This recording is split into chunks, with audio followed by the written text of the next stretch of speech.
Good evening. I'm Lee Rosner. I'm the acting chair of the Port Jefferson Village Planning Board tonight, and I'd like to call this meeting to order.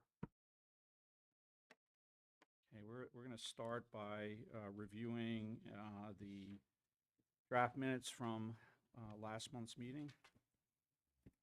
Any board members have comments or changes? Staff has a clarification. There's a line here in the minutes which says Village Code Chapter 129 in secret allows staff to contact property owners. While that is true, I think what we meant to say is it allows staff to work with property owners to address environmental issues.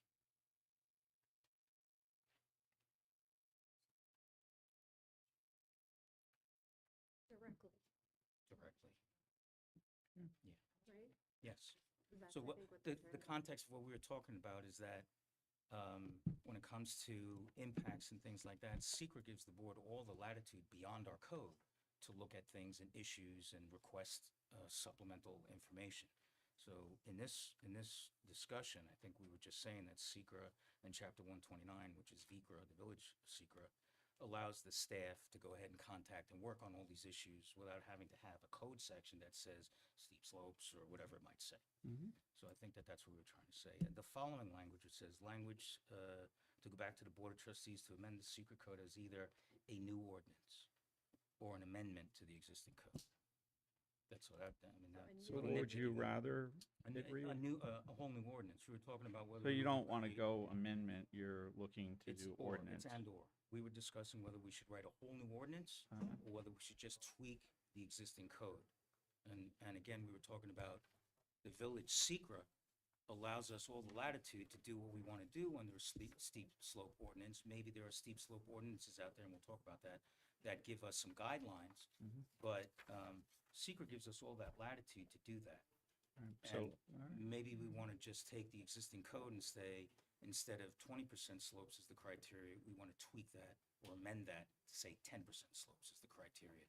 So we could amend it, or we could write a whole new section similar to Okay. the Northport Code, which we'll put up there later. so do you have a suggested revision to this entire Yes. sentence? I would take "an" out and add "a new." So we're either looking at a new ordinance or we're looking at an amendment to the existing code. So I see some other problems here. I don't want to be, That's why we're doing this. yeah, I would say language should go back to BOT to either draft a new ordinance or amend the secret code.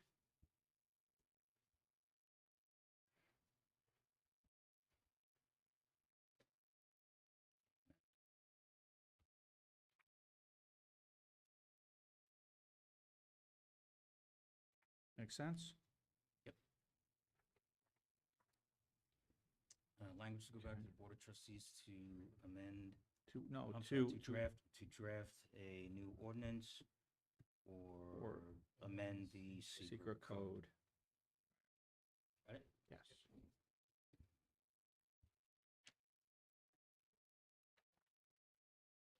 Right. And staff had no other comments on the rest of the minutes. Anybody else? No comment. I wasn't here, so. I motion we approve the minutes as amended. A second? All in favor? Aye. Aye. Aye. Approved.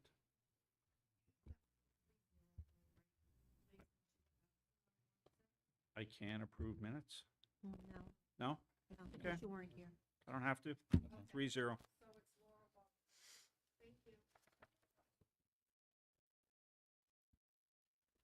If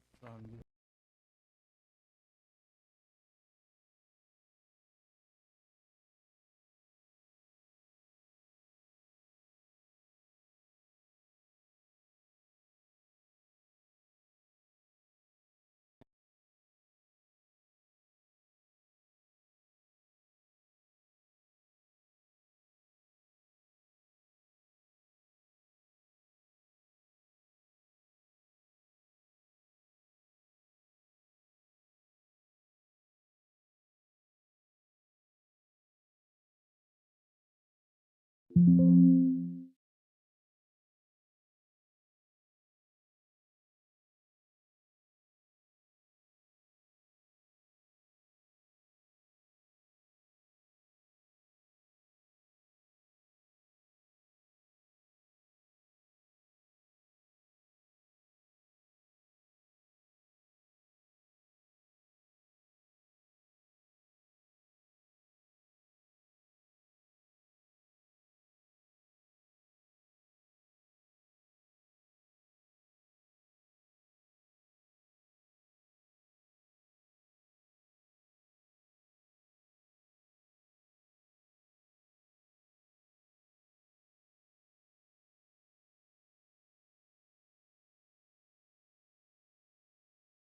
Jefferson.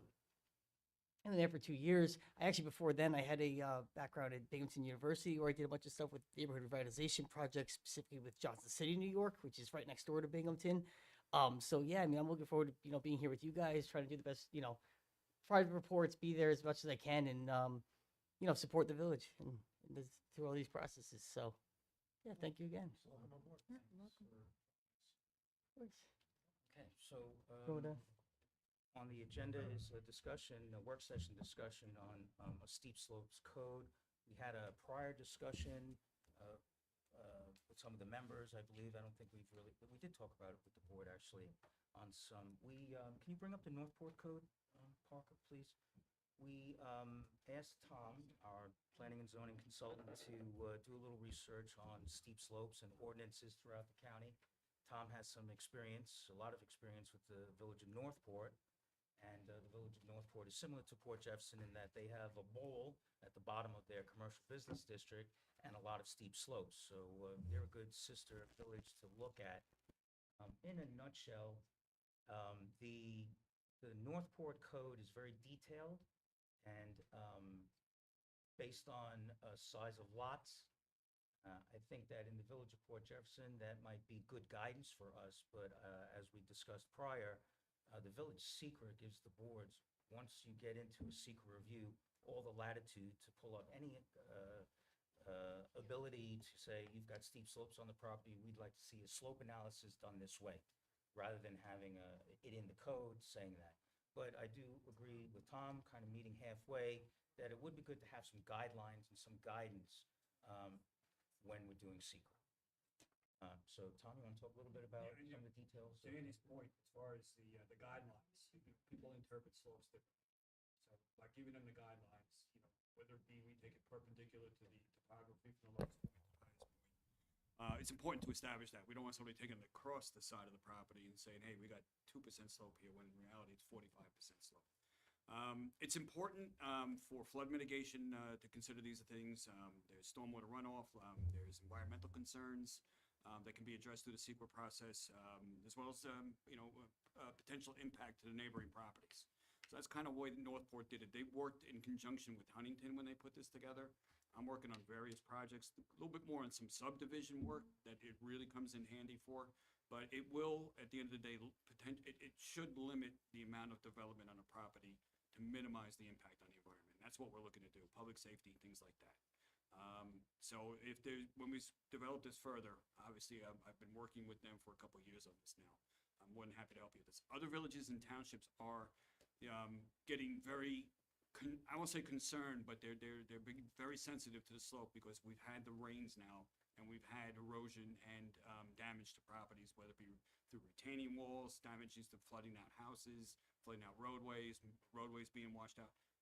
This all will kind of address and help mitigate some of those problems. So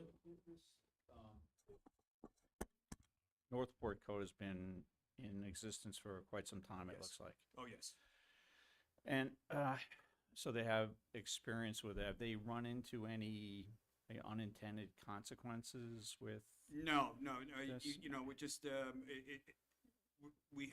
we could have, but because of the way that it was written within the code, it's in two different sections there. One being they have to follow the secret process depending on certain conditions, and you take the slope in, we'll call it 50-foot increments perpendicular to it versus what they have in the base part of the code for steep slope, which is every 25 foot. So they have two different methods of calculating it, and somebody tried to calculate it like across the grain, and it came back that doesn't work that way. So because the code was written, other than that, it's been pretty well received.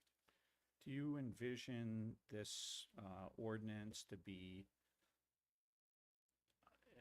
affect more properties in terms of kicking them into, being classified as steep slope versus what we have under secret right now? I don't think it would preclude development of we don't have that many properties left to develop. Right. And those that we do would certainly trigger seeker, and we'd be doing all that anyway. But I think what it would do is it would certainly give us a better analysis of properties and able to situate the building masses a little bit better on properties, maybe avoid retaining walls if possible. So it does give us more information on a site, but a lot of our sites are very small. And the ability to move around, the mass may not be as flexible as other codes, but I still think that, for example, we have a subdivision. That particular lot doesn't really have slope issues, but if we did, we would be invoking this section to analyze those slopes a little better and try and prevent some of the issues that we deal with now. So, and does this, the Northport Code, does it equally impact decisions on existing improved properties that have, Yes. It does. It does on both. that could be an issue. I mean, we have an application tonight, for instance, where there's a a slope issue that we're trying to address. It was an emergency failure of a retaining wall that was built on I would imagine considered a steep slope at the time. And, would this, that application get dragged through, No, I even more? That's No, I That's think my that's concern. that's a pre-existing condition. I don't think the Right. options, for something like that. Yeah. So I don't think you would be pulling up retaining walls and moving retaining walls on existing properties and things like that. But expansion, new walls, things like that, we would certainly have to address that. I think the construction of the new walls, the old walls fail for a certain reason. Right. I mean, they're mostly the timber walls, we're seeing the railroad tie walls and the dead men that go back Sure. and all that.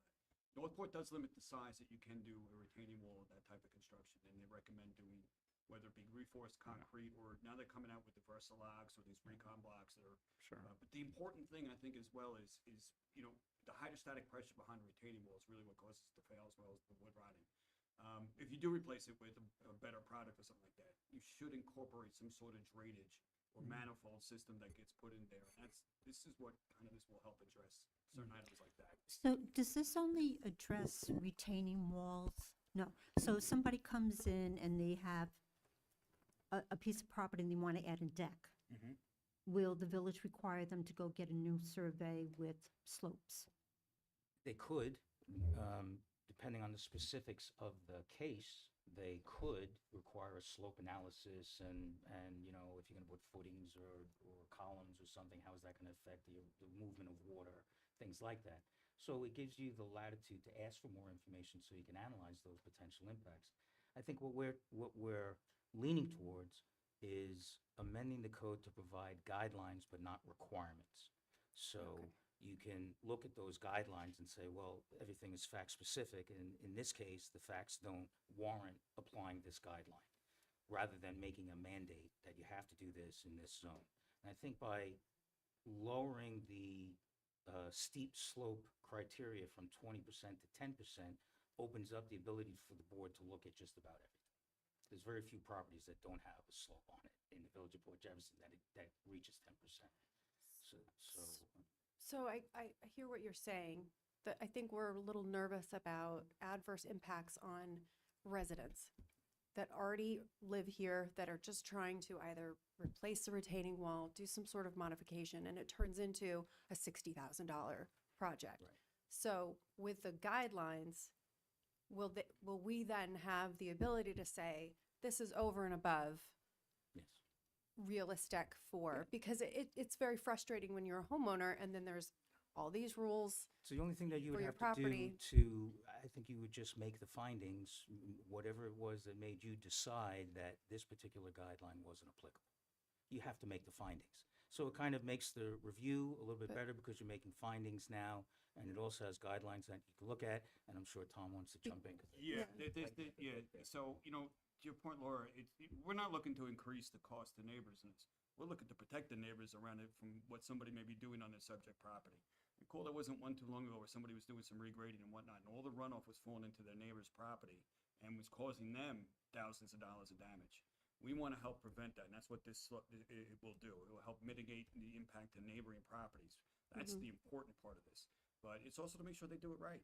It just because it costs a little bit more to do it right versus doing it the wrong way and having a problem a couple years down the road doesn't benefit the residents here. And I think this would be applicable to tree clearing and grading. applications that we get. A lot of times people want to clear and grade their property for whatever reason. We can require a slope analysis to make sure that when you do grade the property, maybe you have to raise one end so it doesn't run off, things like that. So we would use that as the ability to make better recommendations on projects. Yeah. Plan in terms of you're gonna start doing some drafting? Yeah, I think if the board is in agreement that we want a ordinance that provides guidelines, then I think we'll start looking at our secra. Maybe we can put it in there as methodologies and guidelines, or we'll try and construct a ordinance, because we don't have an ordinance entitled steep slopes. Sounds good. Yeah, I mean, I think we should look at it. It's easier to focus on when we see ordinance, you know, to really see what it does. Okay. All right, Okay. great. Any time is 6:20. So we've got 10 minutes. I just wanted to say that tonight on the agenda, well, we've got a referral on a bed and breakfast, which staff has gone through. Staff has no comments on, no real concerns on the B&B, but I'd like to bring that to your attention and review that. Maybe we'll do it after the public hearing. But tonight's meeting has a couple of items, a few items on the agenda that are pre-submission items. They're for discussion. We do have a formal application on one, but we're really in the very preliminary stages of reviewing those things. So we're bringing items before you for discussion, to pick your brain, to see if you have items of issues that we haven't thought of yet.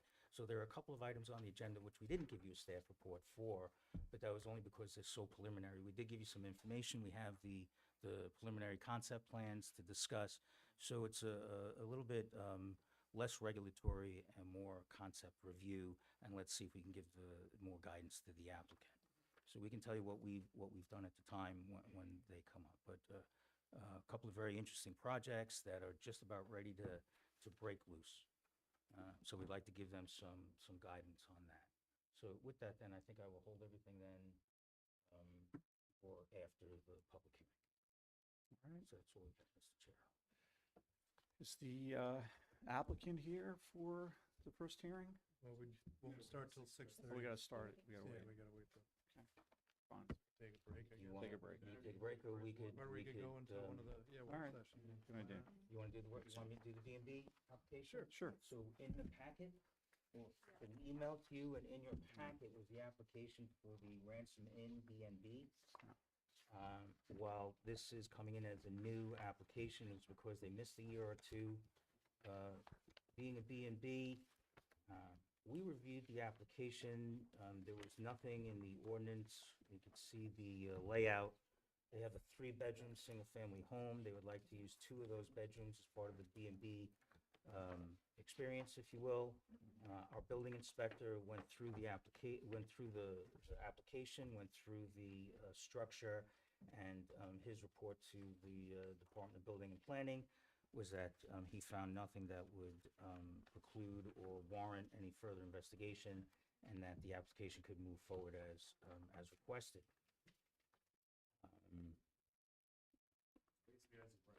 So Is this they ran it as a B&B previously? this Is it was- essentially the same?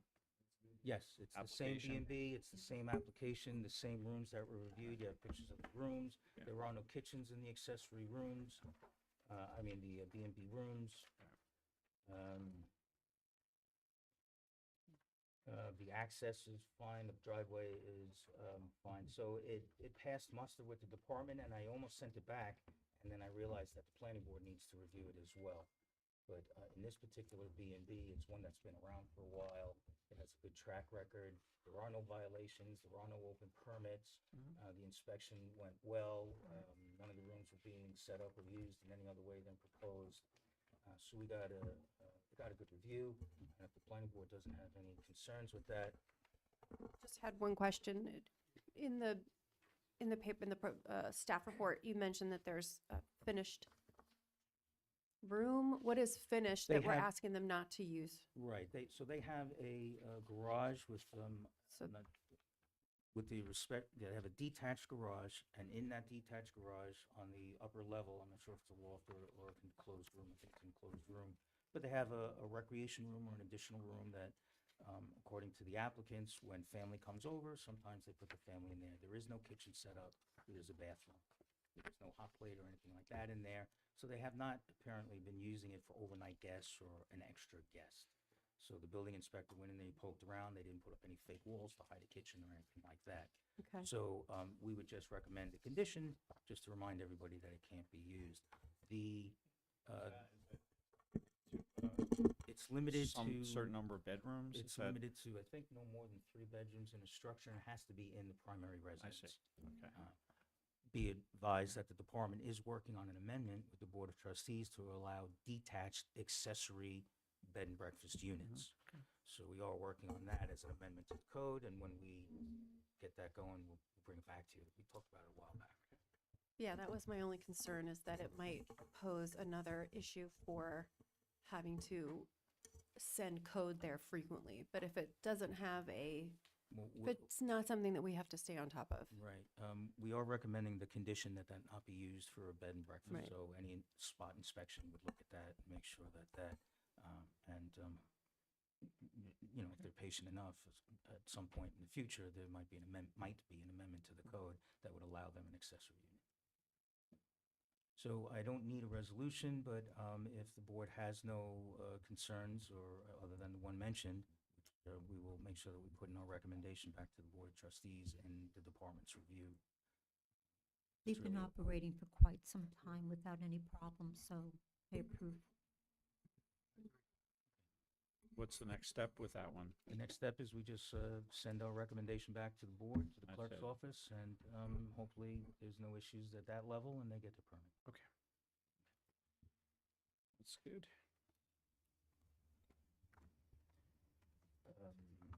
We're almost up. Next item, 4 minutes? I don't know, we can do another item in 4 minutes. Who's up? Oh, that would be Tom. Tom, can you do?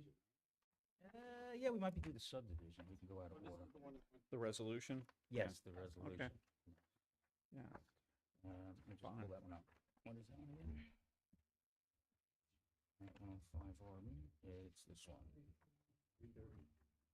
Yeah, so the application before the board, well, the record is the application of, Before we start, did we receive any additional public comments? no additional public comments, just the one comment that we had during the public hearing, right? There were no written comments that came in the 12 weeks. No, they were not. So we did have a public hearing. The public hearing was closed, left open for comments for 2 weeks. The board did not receive any comments in writing in that 2-week period. There was a draft resolution that was put together and is now before the board. And if the board would like to go through that resolution, we can approve the subdivision. The only thing I saw is, why do you, number 3, why do you have it dated March 6th? Shouldn't it be Well, we when the will- chairman we'll- signs it? We'll change Yeah. the date. That was the Okay. date of the last meeting when we wrote it. Okay. Yeah. All right. All right. It puts the automatic date in.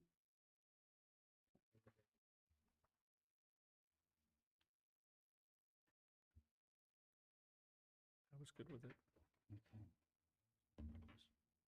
Just the dates. So we need a motion to approve the subdivision? Make the motion to approve the subdivision as amended? All in favor? I'll second. So we got a second, sorry. Aye. Aye. Sorry. Get too fast, too fast. And staff thanks the Alright. board for Okay. that. Thing you want, we may want to take a moment for is, the next planning board meeting is on May 8th, just to confirm. Okay. Anybody see any issues with that? Fine. Here. Cindy, can you send me an Hopefully email the with chair the, will be back. The whole year the calendar? whole year, yeah. Sure. Somehow I lost. No my- problem. Sorry. That's okay. Okay, thank you. Let's see a little bit. So we'll take our. Yeah, yeah, right, Thank thank you. you.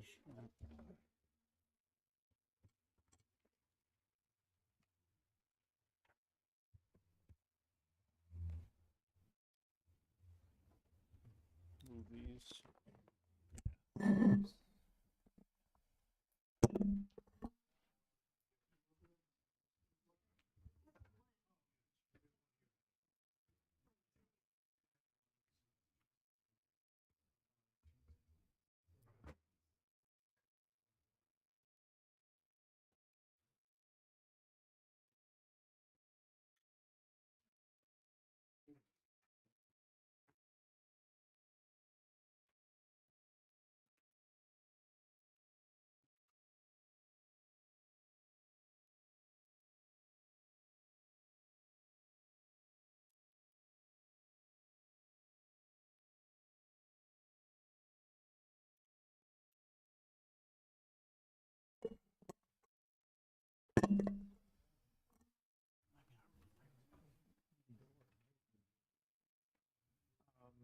Usually.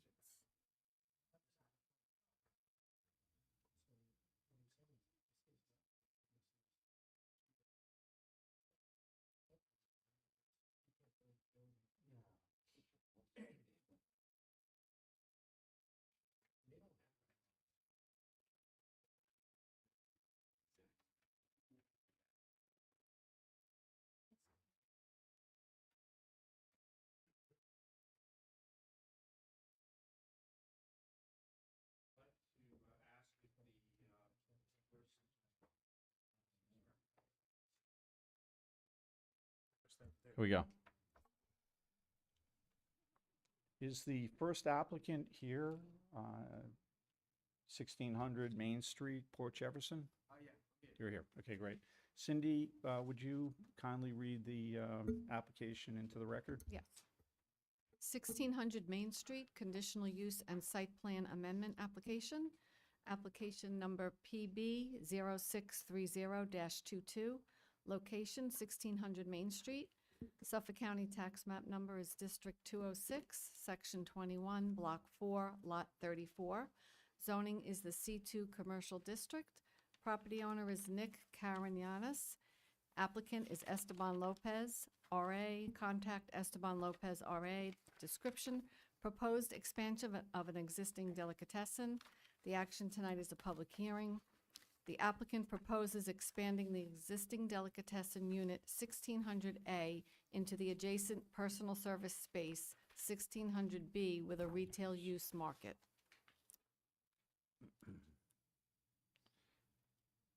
Okay. I'll give you mine. Yep. Thank you. Great.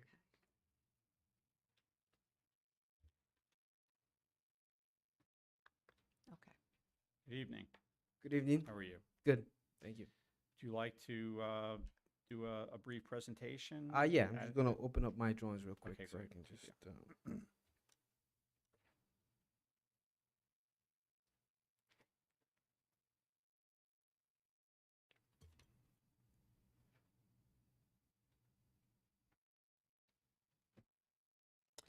Hello, board members. My name is Esteban Lopez, agent for the owner of the deli. We are here requesting an expansion to the existing vacant space right next door, which is 915 square feet. We do have um, an active permit with the Department of Agriculture as a market deli, and we did review with them that by expanding it and making it more market on the side, we're not adding any hot food or anything on the side.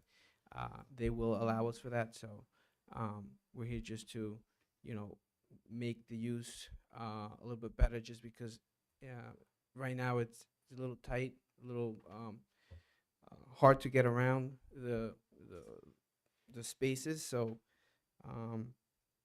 we are going to be removing one of the doors from the existing vacant space, and there is going to be just one main entry for the both areas, and we are going to redo the signs and the facade and just make it look nice, as we had presented some renderings of what the place would look like. That's it. Very good. Is there anyone in the audience that would like to speak to this application? Please come forward, and I'd like to swear you in.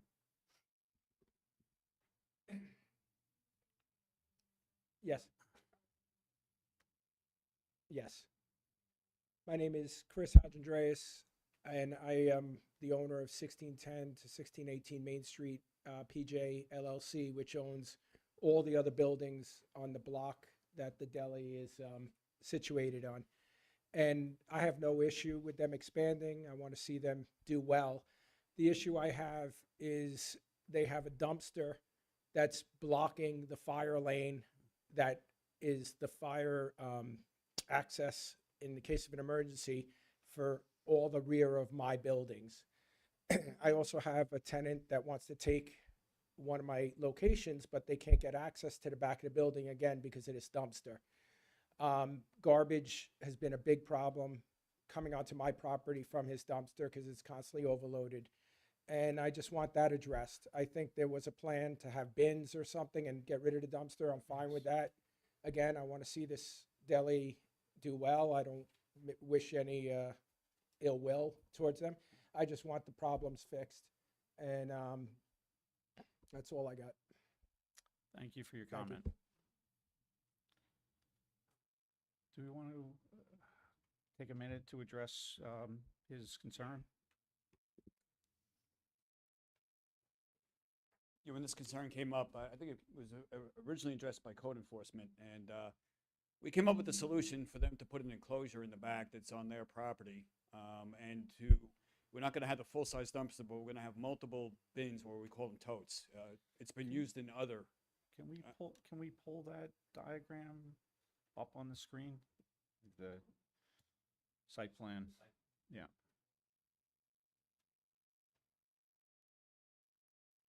Nope, go to the back. You had it there. Scroll up there. There you go. Over to the left. You see the area in the back there with the multiple bins. That area will be fenced in.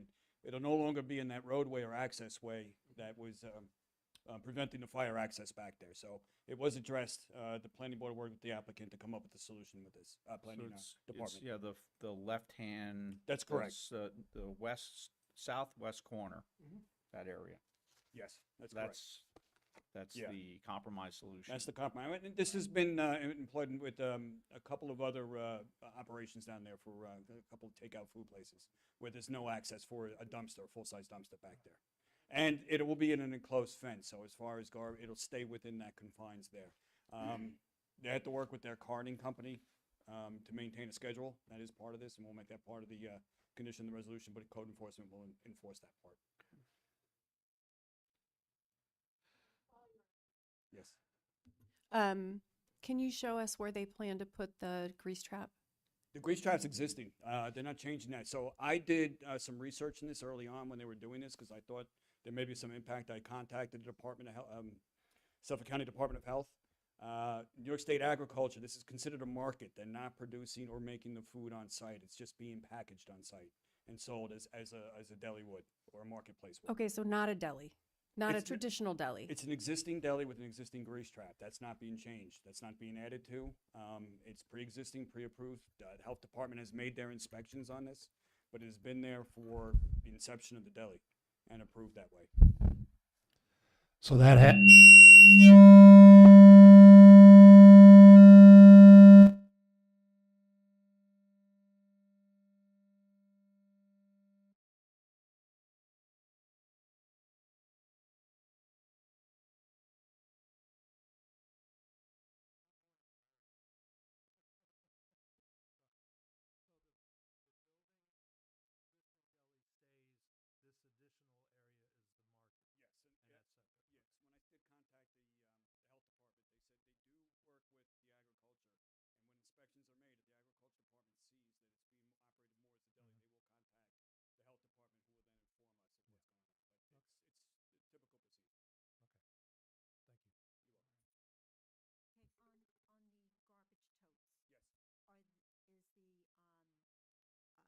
the waste management people increasing the number of pickups? That's going to have to be monitored, and we'll make sure that that's part of the one of the conditions within the resolution. But whatever contract they have to maintain picking up that garbage so it does not overflow. Okay. And then I used to go into that deli a lot when I worked uptown, and there was always a small produce section. Mhm. You know, so this is an expansion but not bringing any new product in? They're bringing packaged foods in, like you would see like at a 7-Eleven, like at that's considered a market. They don't really have food processing on site, like the pizzas, you know, maybe they can heat it up or something along those lines, but it's prepackaged. So it will not be done on site.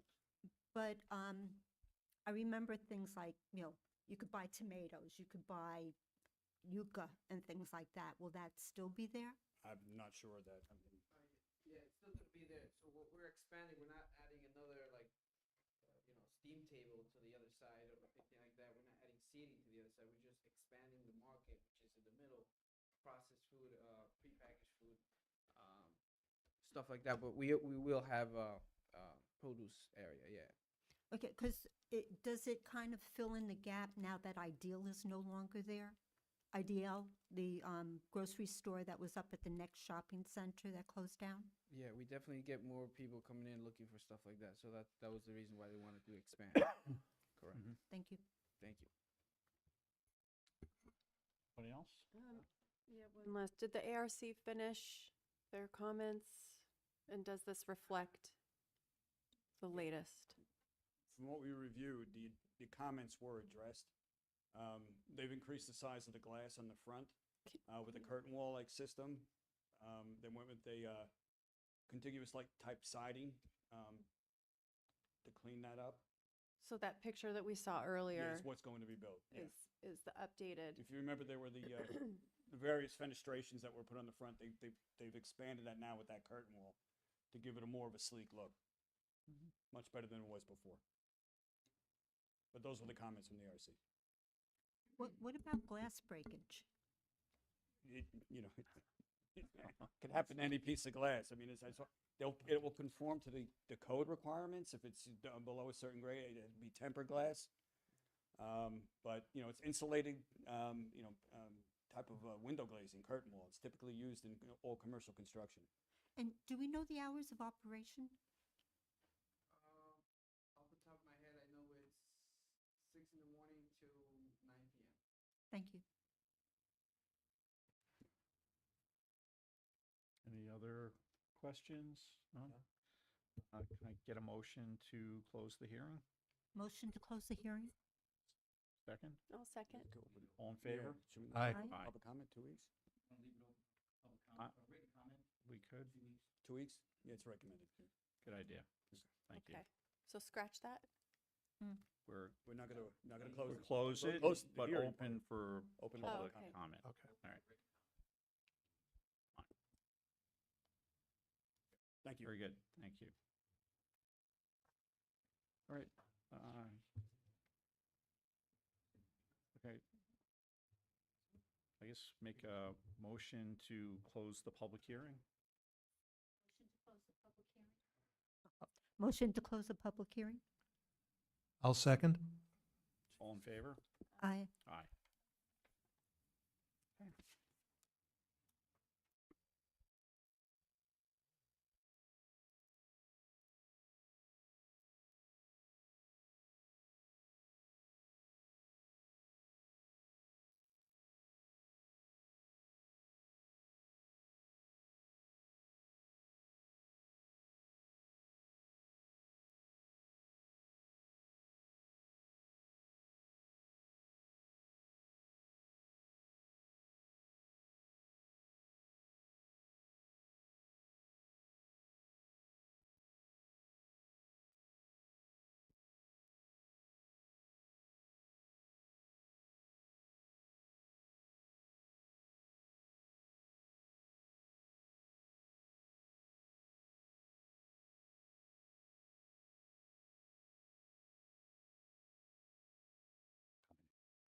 So we could do it in dispatch of it.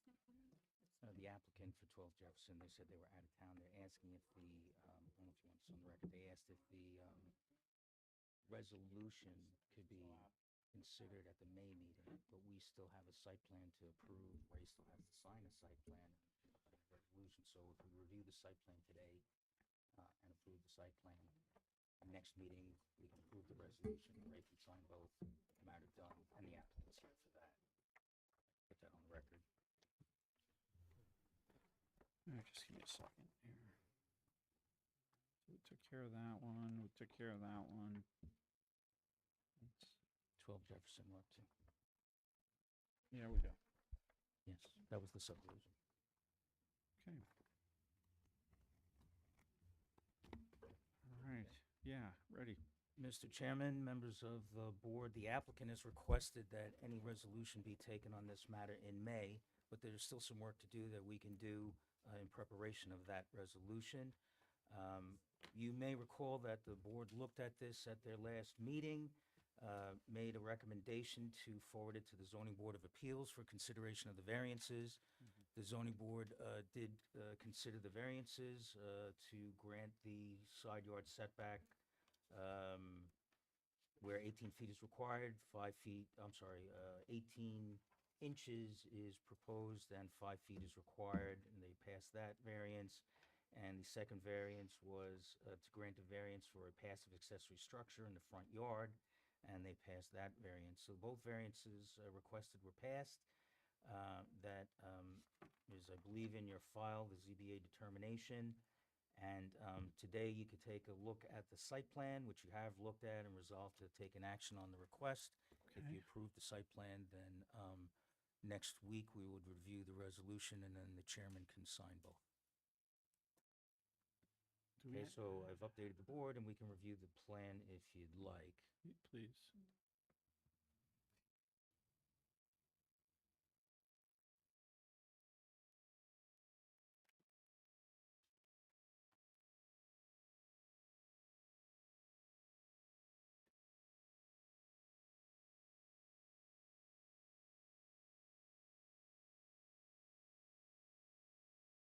Okay, so as we know, the applicant has applied for site plan approval for the repair and the replacement of a retaining wall that that was constructed of railroad ties, and it was to be replaced with a block retaining wall. I believe they received an emergency permit to continue the work while the planning board was reviewing the application. The work is complete. The building inspector has reviewed it. All seems to be in order.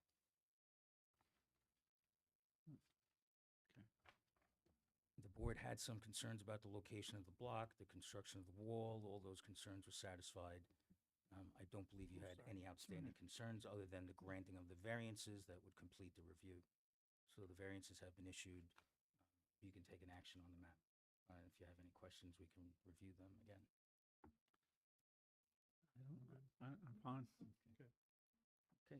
Right. So if you want to take a motion on the map, that would be great. I'll make a motion to approve the site plan. I'll second the motion. All in favor? Aye. Aye.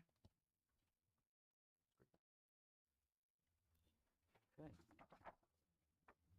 So staff will get the map ready for signature, and we will get a final resolution prepared. It'll be on for the next meeting. Okay.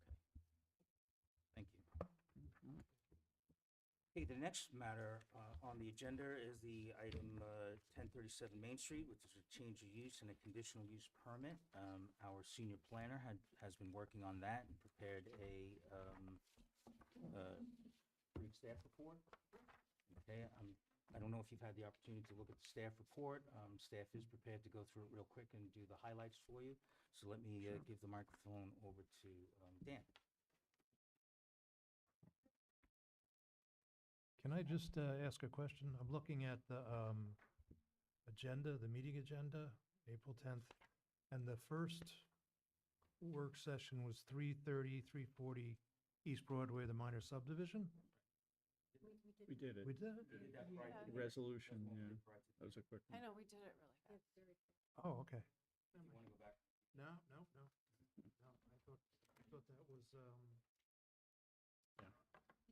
Yeah. we did, all right. Mhm. I thought it was the ransom in.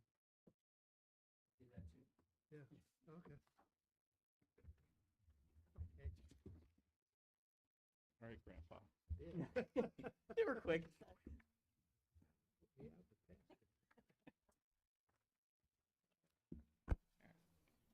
Sorry. All good. Are you guys here? Good? All right. Yeah. So yeah, I guess I'll go over this really briefly for you guys. This is, the 1037 Main Street application.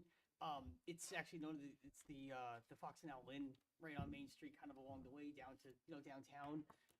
Right now, it is existing as a single family residence. The actual special use permit for the bed and breakfast expired this year. In terms of the project itself, though, there's not a whole lot wrong. So this is it's in the RO district. So this is a conditional use within the RO district to convert it from the existing single family residence to a two-family residence. As we review the plans, there's no actual site improvements proposed for the application. The only thing is there's two interior doors that they're enclosing to seal off the two residences. One's going to be on the second story, it's about 600 square feet. Another one is going to be a two-story one, it's about 1,580 square feet, or around there. Are there separate additional front doors at all? or- So no, they at least based on the plans, they have a separate door on the second story. So the one, I guess the 600 square foot residence, it's a one bedroom unit on the second story that already has an existing patio and door to access it. And then there's already the existing front door that will close the main entrance for the rest of the residence. So yeah, no new doors or fenestration or window changes or anything of that nature. And that's actually one of the requirements of the conditional use standards, that they don't change the exterior of the project. The only real thing we noticed regarding this has to do with actually the on-site parking. So we originally reviewed the plans. As you can see on there, there's two existing curb cuts onto Franklin Street. One of them is kind of the existing residential driveway, and the other one is these two, they're like these grass grid kind of paved, not paved, but the grass through the concrete parking space stalls. So these, we actually noticed that these were already existing, and they were approved as part of the special use for the bed and breakfast. So yeah, we didn't know that originally. So these were actually there. And that was back in 2021. The one thing we don't know, though, is because of the conditional use specific requirements for it, it does say that in order for it to be converted to a two-family residence, that no parking they have to have a minimum of 4 parking stalls, and none of which could be in the front yard. Right. So this, they obviously, because it's on Franklin Street, it's a corner lot, their front yard parking stalls. So the one thing we wanted to explore with the attorney is just to see whether or not this is because they're already existing, have been approved in the past, if a variance would be required to do the conversion. That's the one thing we still are a little loose end, because we don't want to say it is required if it might not be there. But that was really the only thing we noticed as a major issue with this. Everything else was kind of a bunch of minor edits about the plans and other requirements that may have been needed. So Does the applicant intend to give up the bed and breakfast? I believe so. They didn't give their plans, but yes, they are. Yes, they. Okay. Oh, there you go. Okay. I don't know if I'm allowed to chime in, but Yeah, we yeah. can't Can do they both. come up? Bed and breakfast requires a single family residence in the code, so you can't do both. Okay. But we couldn't anyway, the space is too much. And then, just on the parking spaces, I know that, in the past, when you have a corner lot, they, and this doesn't have to do with parking, but it may apply somewhere down the line, that if somebody wants to put in a pool so that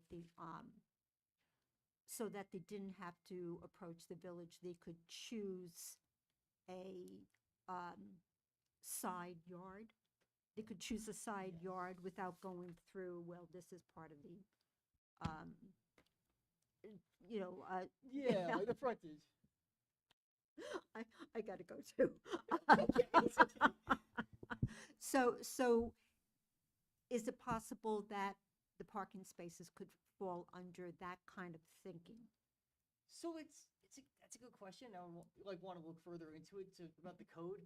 I mean, from my understanding is that, and I guess correct me if I'm wrong, I believe because it's still fronting a street, it can't be considered a side yard, right? Side Yeah. yard. So that would apply to kind of the, I guess the law that says Hawkins Avenue along the side there and the top. They can choose between the one. Oh, rear- yes, actually, Right. three road Three roads. frontages. Yeah, yeah. Ah, So they are surround, yeah. yeah, this around, yeah, okay, So that probably the top lot would be the rear, assuming. yeah. All right. Does the applicant absolutely need those 2 additional parking spaces? Right. We put those in when we put the B Why and don't B. why don't you? Oh, yeah. why Go don't ahead, you- come up. Sorry. Oh, sorry. Give him a mic. But I'm not swearing in. Yeah. This isn't a public- No, No, you can no. come sit at the table. Okay. So we actually put those in when we put the bed and breakfast in part because we didn't want to pave our yard, right? We needed extra parking for the B and B more than we need now. And we liked the idea that it was permeable, so it wasn't causing more of a runoff issue, and we're not looking at pavement. There's actually no curb there, so there's no curb cut issue. We didn't have to cut anything to make it. But it was approved and dealt with at that time. In this case, I think what you just called out was that the code calls for a minimum of 4 spaces, not in a front yard. Yes. Now, we have those 4 spaces, not including this grass pave, there in the driveway, which is technically in 2 front yards because we're on 2 corners, but that does predate that's been there since long before incorporation. It's a very old house, and to my knowledge, the driveway's been there as long as there's been cars. So I don't know if that could be interpreted as the parking that we need, because the grass pave is basically grass. It's as it stands. We wouldn't want to pull it out, but we could, it's meant to look like a lawn because it is. So, okay, Yeah. great. Yeah, so I would say we will get to that too, because I know they do have I meant to mention that earlier, they do have a certificate of existing use from 1987 for the single-family residence approving the structures that are all there. So, yeah, that's something I guess we'll look into and see. Thank you. the solution. Should I stay here or come back if needed? I don't know, is there anything else that board members have questions about the application? No. I don't. Thank you very much for your Thank time. you. Yes, that was so because it is a conditional use, it does require a public hearing, and we generally had no objections to it, so we were recommending if you, I guess if you guys wanted to schedule a public hearing as the next step. Yeah, I think so. We don't need to vote on that, right? I don't know. It should be a vote, yeah. Should be. Somebody should make a motion to schedule a public hearing for May 8th. I'll make a motion to schedule a public hearing on this matter for May 8th. I'll second. All in favor? Aye.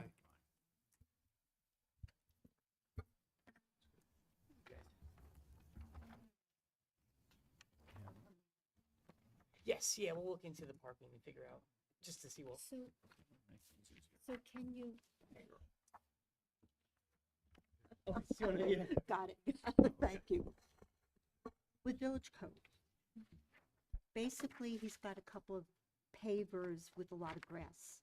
So technically, he's parking on grass. Is that allowable?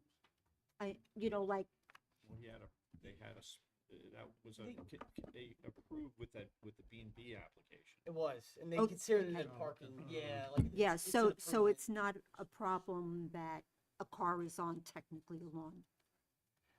They gave. I don't believe- Yeah, so Yeah. if they gave it, would, My understanding, yeah, it would. They were curious about essentially a piece of plastic that's buried, with some drainage layers and things that you don't see with topsoil. And so it grows grass, but even if it's raining or something, your tires won't spin, you won't slip, your car will get in and out without tearing up the lawn. Right. It's like a true grid system, right? Sorry? The true grid system? It's like the hexagon. Forget it, that's the brand name. I looked at like half a dozen. It's like the hexagon. It's what helps stabilize the soil so it doesn't deteriorate when cars. Right. They use them like over by Bethpage Park and Polo Grounds. Right. With the cars park or overflow for golf. I think he might have something similar over at the Historical Society also. Maybe. All right. Next.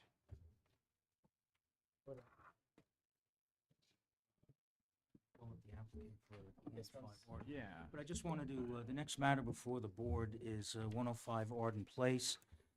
We do have this coming in as a site development plan conditional use.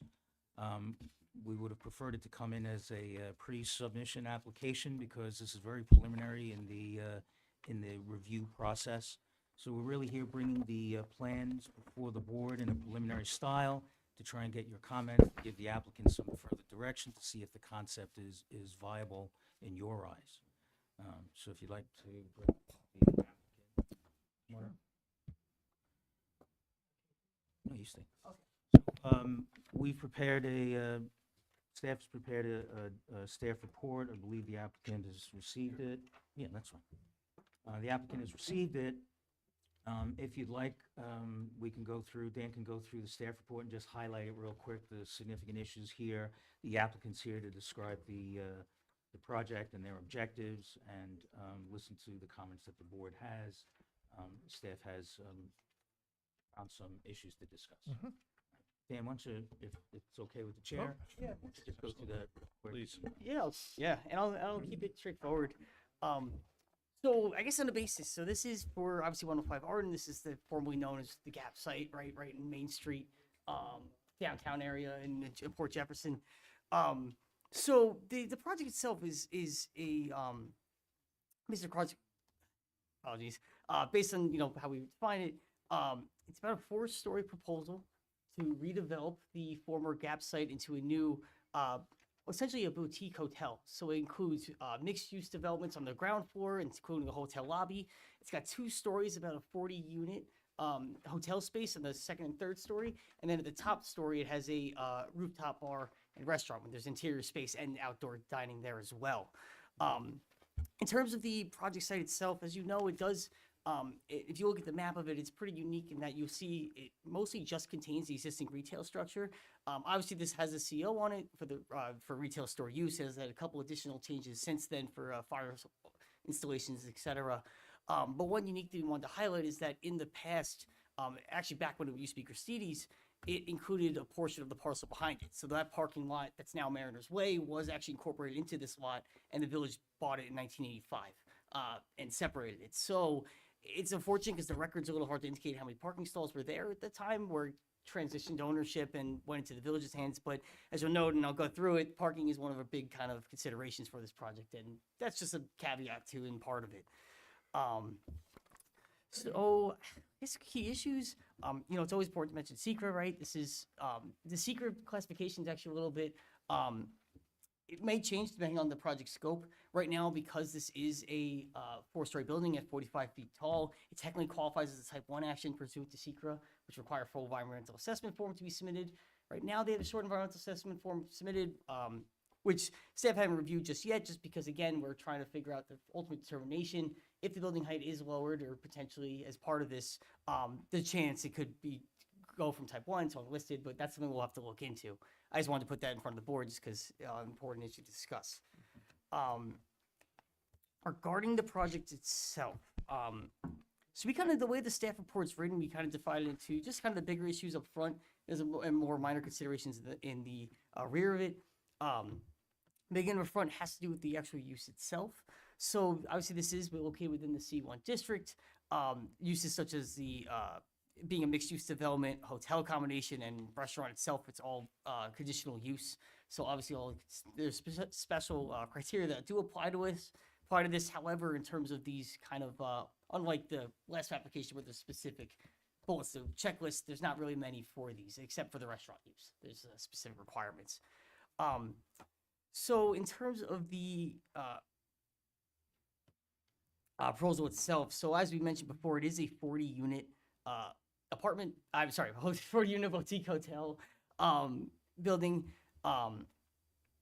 And relatively speaking, it does seem like we noted it might be a high number of guests given the scale and the development of the site itself. While there's no specific provision in the C1 district, something that we kind of propose as a potential idea is just, that because the site is relatively compact, potentially it might be an interest of the board or interest of the applicant to expand the room size, maybe do a little bit less to reduce kind of the intensity given the scale of the development. But again, this is kind of an open kind of conversation. There's a lot of things that, as this staff report does, highlights that are potential options for this. In terms of the ground floor, again, we mentioned the ground floor is mixed use. The applicants have indicated on the plans it could be either retail or restaurant uses. It's about, overall, it does have about 7,800 square feet of ground floor retail space being proposed as part of this, or it's 80% of the ground floor area being there. And this is something that both the town village code and the comprehensive plan tend to want to highlight is putting ground floor retail and make sure it maintains the ground floor. So that was something we saw as a positive aspect of this project. And finally, obviously, again, we mentioned the rooftop bar and restaurants proposed. So while this is, it definitely would be a unique feature within the C1 district, as it doesn't seem to be located in many other places within the village. it is again currently proposed on the 4th story, and as the C1 district is, the maximum height permitted is 3 stories within the C1 district. So, one of the things, again, we'll go in the next section, we'll go actually into the dimensional conformance of this. But again, given that it is unique and also proposed on the top story, one of the things we're asking applicants maybe want to discuss is how the component kind of integrates with the surrounding uses of the area, and also just potential impacts for like noise, lighting, et cetera, that might be there, and how that might impact the present community around it. But getting into that dimensional aspect itself, and again, if any questions come up, please feel free to interject.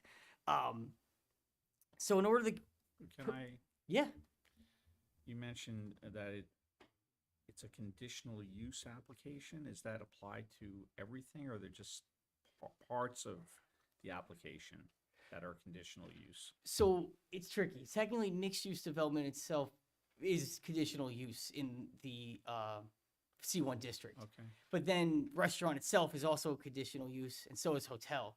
Hotel doesn't have any specific requirements, but it's tricky because they're almost all individual conditional uses, but they're all I see. proposed within the same structure. So, yeah, so it basically becomes a complex kind of way to analyze it all. Again, restaurant does seem to be the one that has the most standards to conform with, but there are some too for the mixed-use development in itself, mostly pertaining to apartments. So it's a little not directly applicable to this. So. In the end, we would make findings on each one of the conditional uses as part of your resolution. Yeah. In the C2 district, if you go up 4 stories, you're allowed if you have a setback on the 4th. Does that apply to the C1 also? It does No. not. Okay. It does not. But the one thing I will note, and they did actually try to design this with respect to the C2 requirements. So there is a 12-foot setback on the front for facing Main Street, and I believe there's a 12-foot setback on the next to the adjacent building, but it's not on all sides. So that was one of the requirements for that C2 condition. But I guess that helps transition this. So going into the next part, right, the dimensional conformance is, so there are a couple, as we see it, a couple variances required for this to be developed, including rear yard setbacks, side yard setbacks, and even the floor area ratio, where it has about 2.43 proposed, where the floor area ratio has to be 2 per the village code in the C1 district.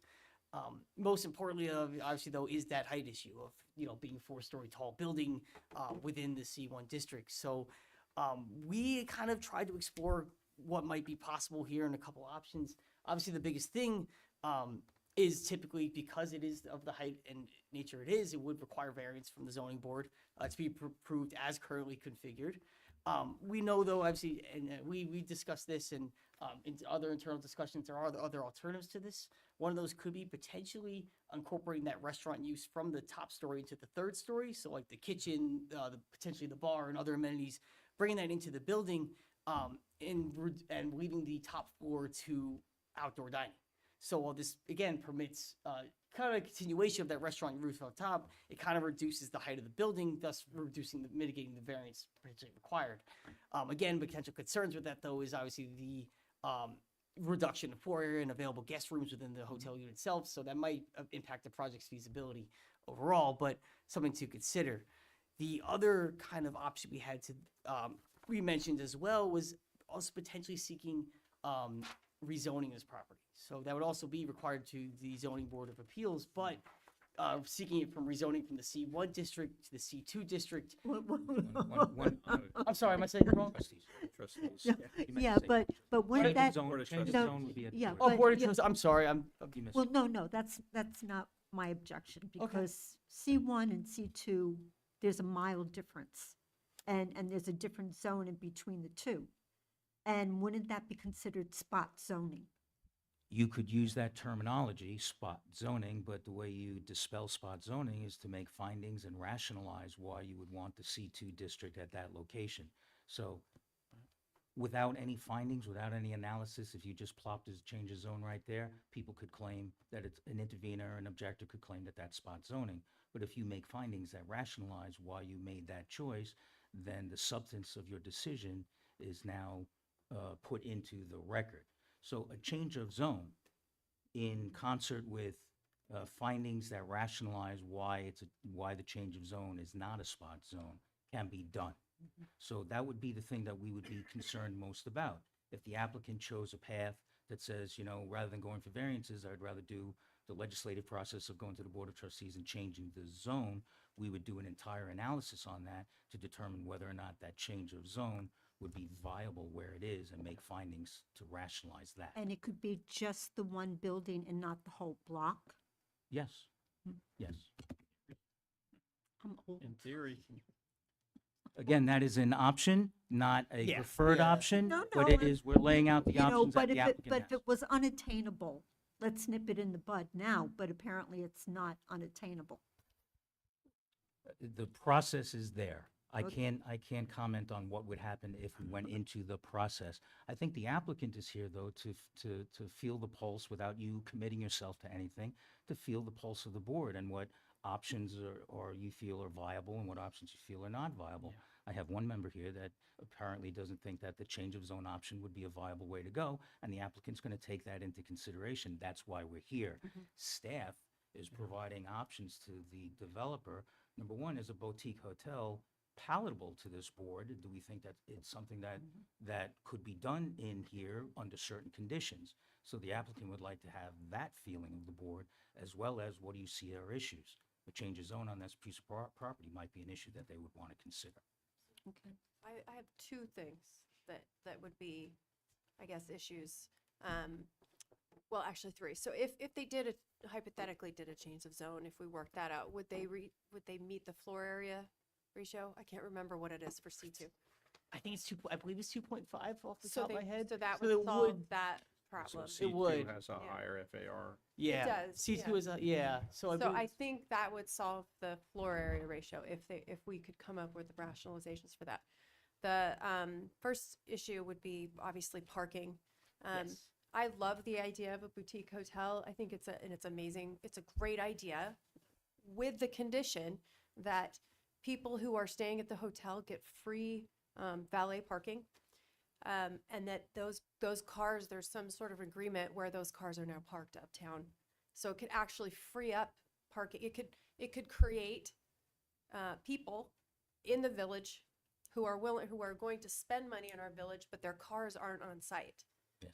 And I would like to see that as a free option, as part of being in the hotel with no real self-parking That- option, because then it's a win-win for everybody. The cars aren't there, the people are walking around, it frees up a lot of spaces. That's a great consideration, if I may. But it has to be free, because if it's paid, people are just gonna park their cars. Right. If staff you could know, just run yeah. through the staff report, and if the applicant can make their presentation. I Oh, think okay. some of those Yeah, things that we you're have some- going to Oh, mention good. have And been then- thought of, and they're Did coming they- back with some ideas, and that might be yet Okay. another idea. And then, so in this, will there be construction?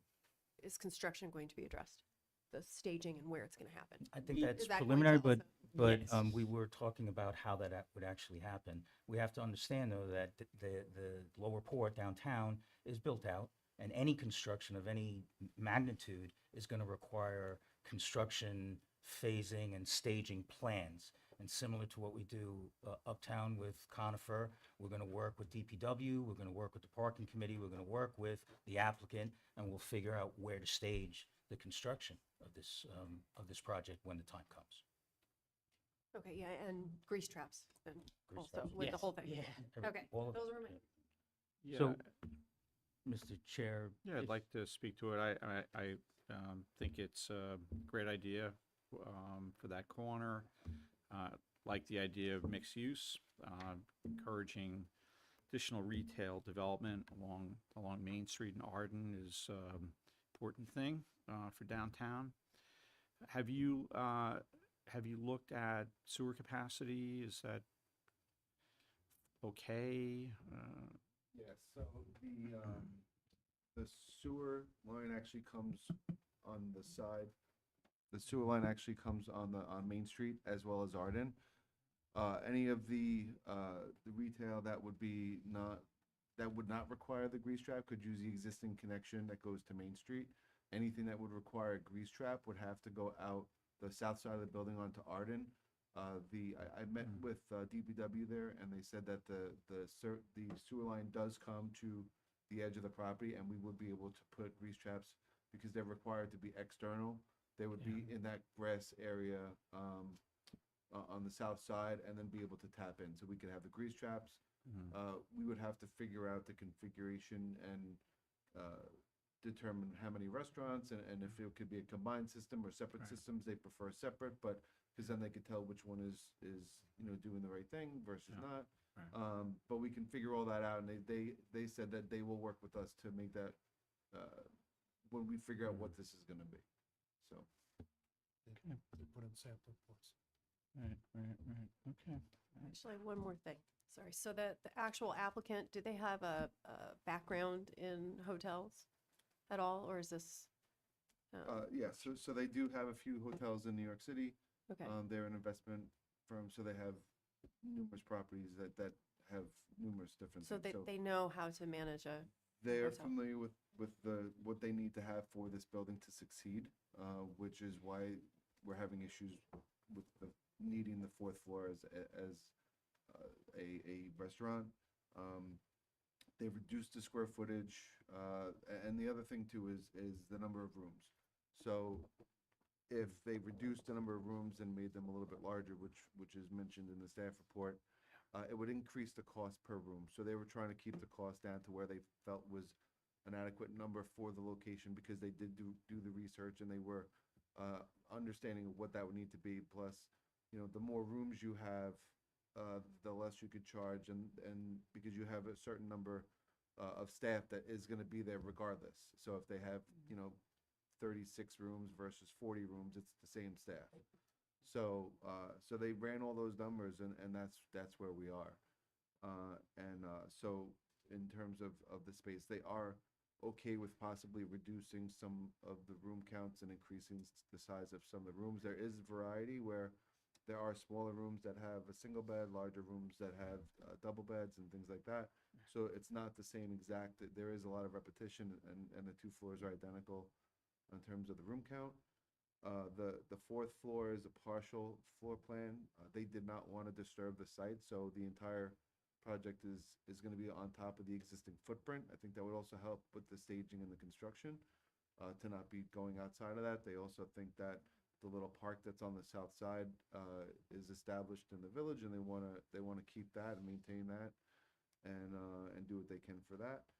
The way that we designed the building was to make it appear as if it was a 3-story building, because we are aware of that code. We did design the building with the C2 intent of meeting the setbacks, the square footages, the height, and to be compliant with that. When we had initially looked at this project, we were hoping that we could get that.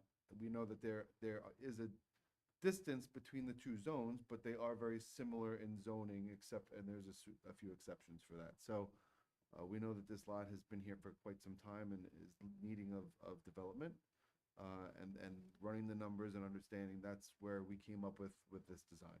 So I'm not saying it's all or nothing. We can figure some things out, and we have thought about parking. We have thought about how we could advertise across in Connecticut and try to get people to come and stay and use that, and make a relationship with the ferry, make a relationship with the schools that are here for people to get bused back and forth from the schools, to make a relationship with the airports, with the train stations, and try to get commuters that want to come out to Port Jefferson from the city, and make arrangements for that, much like the Foxwoods has, the buses that come and make regular, they want this to be successful. So they're going to make every effort they can. They also don't want to create more of a parking issue than is here.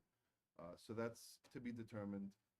In terms of the calculations of what the spaces are, we didn't go with the lighter. We went with the heavier because we weren't sure what tenants were going to come in here. So we didn't choose retail, which is the 1 per 300. We chose to come up with the 1 per 200 calculation to be on the heavier requirement.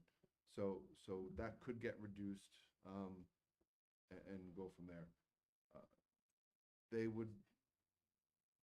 owners would prefer to have a bigger restaurant and less rooms. If that was the way, that was kind of what they would hope for. But again, we designed it to try and make it look like it fit inside of that in the area, and to conform. There are some other buildings, over, Just, we say a bigger restaurant and less rooms, where would the bigger restaurant be? for example, if we had to allocate some other, the floor area from the fourth floor down to, and put the kitchen and things like that onto the third floor, Right. they would still like to kind of try and keep the restaurant as big as they could keep, because they feel that that's gonna be unique to the area, that they can really draw people in, that's where they feel they're gonna make the money. Right. The other part of it is gonna really be more of a convenience to the village and, you know, try to help, you know, people come and stay here. So So- are you saying that they may be open to the idea of housing the kitchen and or part of the restaurant on the third floor and having dining on the terrace or They would be open, Rooftop. they would be open to something like that if that's Mhm. what's needed to be done Okay. to make this project go. Okay. But they do need something on that fourth floor, and they can't Mhm. restrict it down to just a vestibule to get out and only have seasonal dining. Got They it. need seats, they need more square footage. So I was about to say that there are other buildings in the town that are considered third floor, 3-story buildings, but they appear to be 4-story buildings, like Over Bay, and the Shipyard. You know, when you drive by and you look at it, you can count 4 stories, so it has that appearance. Just because of the way that the grade is and because of the FEMA requirements, we can't bury a basement, and make that designation, but, again, we feel that that conforms with the area, which is again why we tried to conform to a C2 zoning, so we weren't going beyond what is permitted in other zones. We were trying to be sensitive to that. There are other projects on a bigger scale, such as in Patchogue, where they had gone for a 6-story building in a 4-story zone. They were asked to reduce it. They reduced it down to a 5-story, and they were granted, giving an additional story. So there is precedent of a similar size building in height in the village, and we would like to go the easier route of not having to rezone and try to work within, you know, that.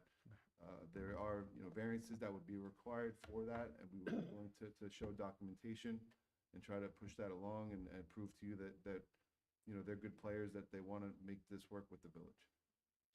So then that leads to kind of a separate question. Regardless of height, are you going to have to demolish what's there and drive piles? Or is there a shorter height that would negate piling? So we're gonna have to determine that, and we're not at that point of structural engineering. So we're gonna have to get soil samples and kind of determine what would need to be done for that. Okay, well, because it's just water, basically. Yeah, it's tough there. You know, so that would be a major concern. It would be better, as much as I like the idea of what you have here, it would be better if you didn't have to do an intense. I would agree that driving piles would probably not be the way to go. But If 4 they could stories. Drill them in, or if there was a way that would be less vibration. There are on the ways. site. Something, you yeah. can do helical Yeah, and- you can. Okay, You can. yeah. So, There are other ways. And then drainage, when you're considering all of that, In terms of what? just where it's gonna go. Staff would review that with Yeah. the applicant. All that drainage would have to remain inside the site, which is not very much bigger than Yeah. than the structure itself. So Yeah, that- that's that why would- I'm like, that's a where would challenge. that We go? understand that would be a challenge, and that would have to be looked at. We can Okay. address that, but again, we're not changing the footprint. So Right. it's already going somewhere. Okay. That, first, I think the idea is great. I'm concerned with the size of the rooms. I think they're small, and should be increased. Having said that, as far as the drainage, I realize that you're using the same building, but now that you're making significant revision to this site, not the footprint, but the building itself, there's gonna have, that drainage issue is gonna be something that's gonna have to be addressed. I don't know how, because as Laura said, you go half a foot down and you're in water. So, I mean, that's gonna be a difficult, maybe there's something you could use similar to what was used on other projects where it's contained and released intermittently. I don't know. But I'm not, it's just something to think about. The other thing that, as far as the parking, I know that Danford's at one time was valet parking. They had an agreement with St. Charles, and they were valet parking their cars across from St. Charles on that open lot. Used to be the Crayon Building. So that might be something to talk to the hospital about as an option. Yeah, it's really, I mean, just the two things that kind of, and then of course the fourth floor. If my concern is you get the variance, and that's not our call, I realized. But once you get the variance, now everybody's going to be trying to get a variance to get another fourth floor. Now we've just increased everything. Like you mentioned, Shipyard has that, and the other one. So in the C2, there are requirements to get that. So you have to be either 20,000 square foot size lot or have 75 feet along Main Street. So this wouldn't be something there's not a whole lot of properties. Okay. It wouldn't be, Well, if you're going for a zoning change, it wouldn't be really our call anyway, but, it's just. but I'm just saying that's an argument. Yeah, that's no, granted fair enough. there, so Okay. it could be considered in other applications. Right, And okay. Also with if it was a zoning change, I've forgotten, but what was it that triggered a money? The applicant had to give a certain amount of money if they, oh God, why am I blanking on this? If they didn't For have. parking or for? No. So with the fourth story, Oh, The, there's- Community benefit? Yes, no, there's a- In like the- what triggered that? Because I'm trying to remember what it let me was. Back up, in the C2 district, if you C2. go for a fourth floor, Right. you are entitled to the fourth floor, subject to the provision of a substantial public benefit. Right. Okay. In the C2 district, you can buy the fourth floor, Mm-hmm. if that's what you're going at, because if you don't meet certain criteria and you're not entitled to go, you can actually petition to buy a fourth floor based Right. on square footage. I and just stuff thought like I'd that. bring that up if that But- was where But people that were does not going. apply to the C1. And if we go back to our visioning and our comprehensive plan and the adoption of our zoning based on the comprehensive plan, there was an intent to make a difference between the C1 and the C2 district. The C1 district was emphasized to maintain its character of a Scale. 2-3 story seaport, colonial, whatever you want to say, type of vision or character. So going to the fourth floor was thought to be changing that character that they wanted to keep. So that is the reason why that the C1 allows it, almost as of right, and the C2 doesn't allow it at all. So going to the fourth floor is a significant issue, and that's why we're identifying the different pathways that the applicant has. Some of them may be more palatable than others to do, but the whole issue of a fourth floor is going to be a significant issue when it goes to a public hearing. We know that, we've identified that. In addition, if I may, the staff has identified a whole bunch of other items that we don't necessarily need to go through now. Right. But there are other items in here that we identify as an issue that we know that's going to have to be examined as we move forward. So the applicant will take this, your comments, and go back and see, based on our comments, what they feel is the best pathway forward, and then we will continue to review it. When, a couple of years ago, rumors abound that that particular building could be a hotel in the future. And I've had a lot of people approach me saying, hey, when's that hotel going in? So there was a lot of positive reaction to that.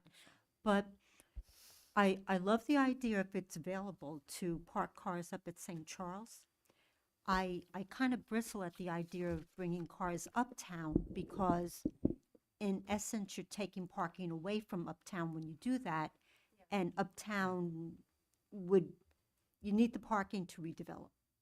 So St. Charles, I think there's a possibility if they have the extra space. Yeah, and I think possibly even Mather on weekends was used, and the kids who were the valet parking, they hustle. I mean, I live down the block from them, so I watch them, and, you know, it's a pretty good system. So, but that's something they'd have to work out with. Just a note on valet parking. Valet parking, that's a popular option for most of the businesses downtown, and there's a lot of competition for those Yeah. spaces mentioned. Yeah. So it is an option, but, you know, it's one option that would have to be looked at. Yeah, okay. And then the only other thing, and I apologize if I missed it, with the rooftop restaurant, I know when the development that Mr. Gito and his team put together for the Brook property, there was a lot of concerns from the neighbors about the sound and a lot of,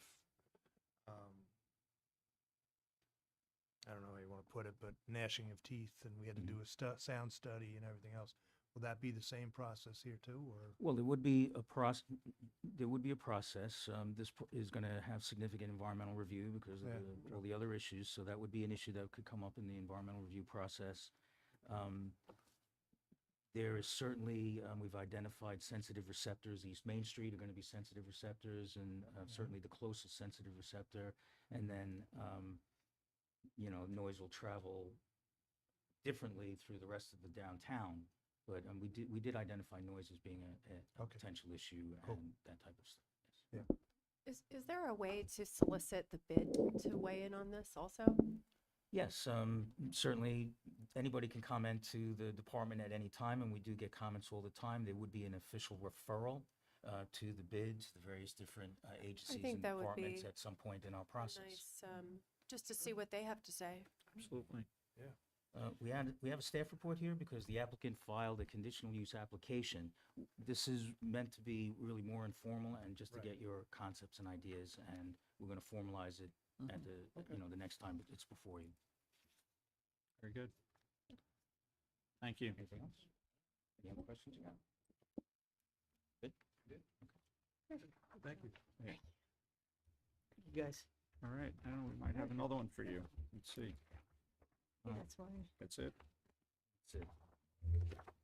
The next application before the board is the application of 1506 through 1512 Main Street is a pre-submission application. The applicants are here and can come up to the table. We'll put an air photo up. The applicants can request whatever we want on the screen. This is the application of what has been referred to as the Baxter on the west side of Main Street. Location is identified there in blue on the screen.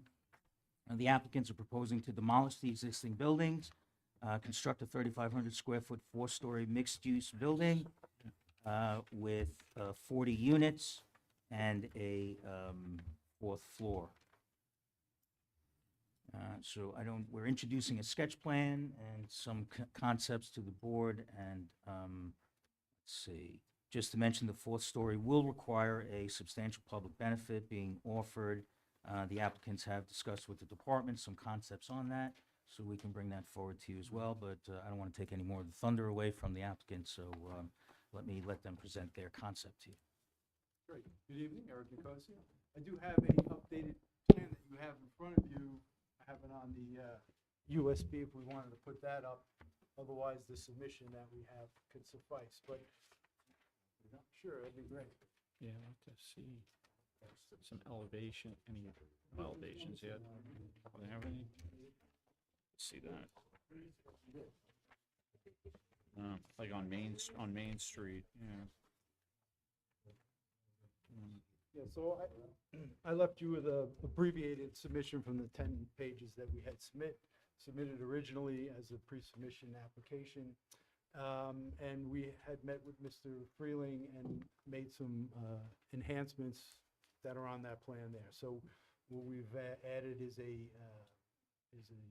planting strip and a sidewalk that connects from our Rail Realty property in the back all the way to the front on Main Street. And that's the change that's on that plan that's not in the actual submission that you have. So the project itself is just under a half an acre. And it incorporates what used to be a laundromat and Lenny's Shoes. The property starts adjacent to the existing cleaner building that is there. There's a green structure that has a thrift store in it now and apartments. So the existing area is about 5,800 square feet of footprint, and total area is about 8,000 or 9,000 square feet of floor area. So we'd be demolishing those. The challenge with the site as it runs up Main Street, there's an 8-foot difference from one end of the street to the other. And the access as it is, it would only be on Main Street. The site property is enclosed by the street and property on each side. But because the applicant, who is now also the owner of the property, was contract vendee when we submitted it, but is now the owner. So we have the property in the back, which was the Rail Realty project, and we're utilizing that as our access. And so the advantage is that we're able to eliminate 2 curb cuts along Main Street.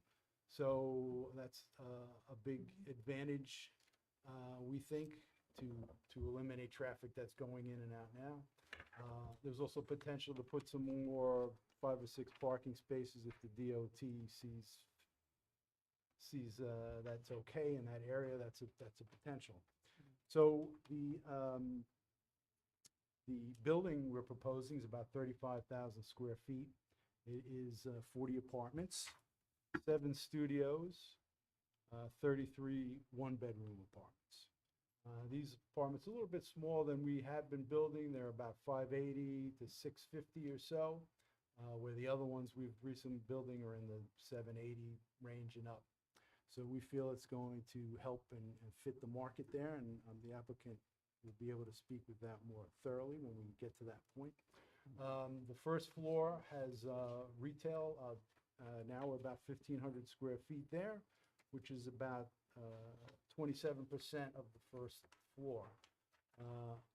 The rest of the first floor is made up of our game room, a lounge, and a fitness room, and the lobby.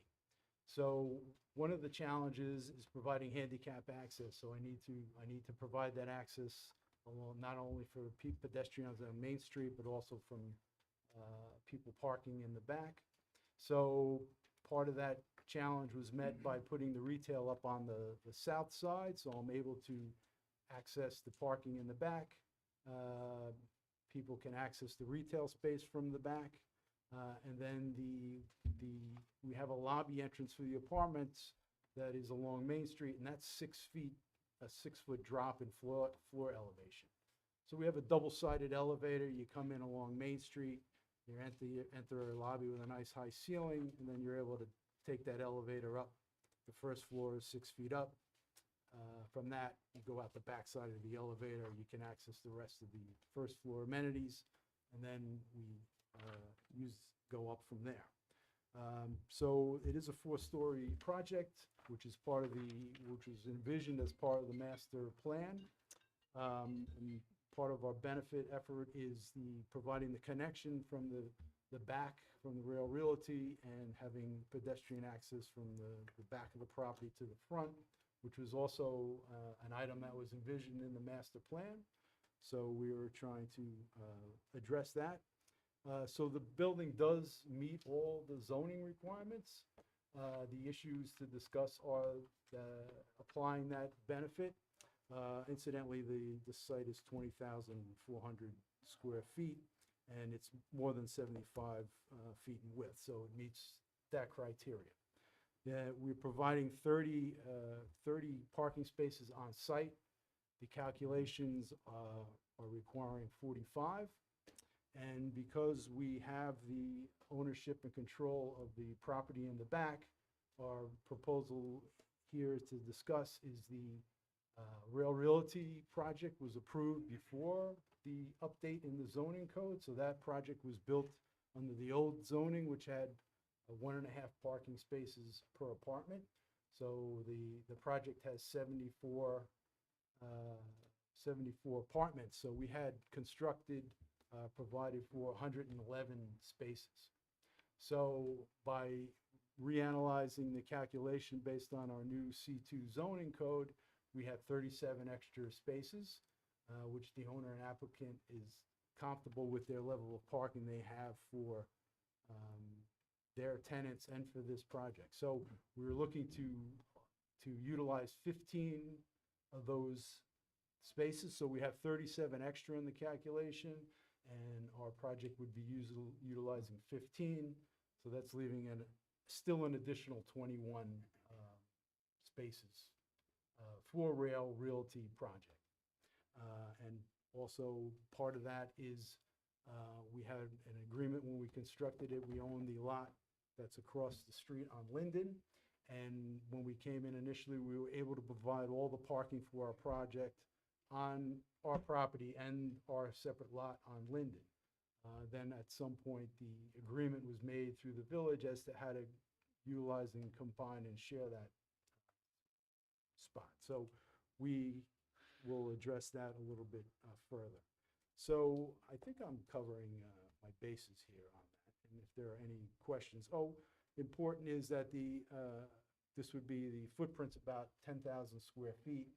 So it's a 50% lot occupancy, and the floor area ratio is 1.75, where 2.5 is allowable. So that's all the other issues. We have room for drainage in the back, et cetera. Fire department access along Main Street, and also into that Rail Realty property. We have the parking lot, which you can drive around with the truck. And I didn't know if there are any other comments or staff comments we talked about. No, I think you did well. You don't have any elevations to show us at this time? No, we're looking to get through this pre-submission, establish what direction we're heading so we can better adapt and not cloud the issue as to. I do have sections in the submission that show the heights and how the height is to be determined. It does have the 12-foot setback. So the first floor is set back 2 feet from the property line, and then we have bump outs for the floors above that come out to the property line. And then the top floor is set back 12 feet from that, with roof terraces. Okay, so this is preliminary first go round. We don't have a benefit of a staff report yet. But I wanted to talk a little bit about the percentage of retail on Main Street. Did staff had a chance to look at what what code requires in C2 in terms of percentage of retail on the first floor? Is there anything that you could find on that subject? I believe there is a minimum requirement, I'm going to say 1,800 square feet, but I'm not sure, of the amount of retail on the street. We haven't analyzed it in compliance, yet, whether there's in compliance or not. I don't know. Do you I want to add believe that? it's 800. 800 square, minimum 800? I'm not- So, I thought it was the first I don't think floor, it's, too. no, there's a minimum amount, but I don't think it's the whole first floor, but we can take a look. Tom, did you want to say? It's also a requirement, if it is a retail space, 800 might be the minimum requirement. The size of the unit. Of a single unit. Yeah. However, there's a minimum amount required, I believe, in the code. Yeah, I agree I with thought it Laura. was I the think whole it's the first whole floor. first floor. Yeah, no, just fortunately or unfortunately, I've kind of been through it, that it's kind of ingrained in my brain, but I know that's not a thing that's written in stone. The 800 was, it's, minimum size. And we've, through our various projects, we've addressed the problems for utilizing too much retail space, and also the positives of having our fitness room and our lounge and the game room as a way of providing activity on the street. And it's Along those lines, and Gito you've always been an amazing developer. This is not a knock, but it's something that I noticed with the Brookport, that used to be Cappy's, am I saying the right term? You did put the fitness room on the first floor and something else. When someone who walks by, it's almost a dead space because it's not accessible for the public, and it isn't a vibrant addition to the streetscape, if I may. The reason we did So- that back then was, our thinking was that what happens in that area, very few people walk there. And for example, one of our tenants in the retail space is a publisher. He has vertical blinds. Doesn't create any activity. Right. So we thought by putting the fitness room there, would give light all day, TVs are on all day, people are in there, typically not all day, morning or night, and some activity, because then we have the bank and we have, you know, the coffee shop. Right. That was the reason for doing that, and that's the same thing.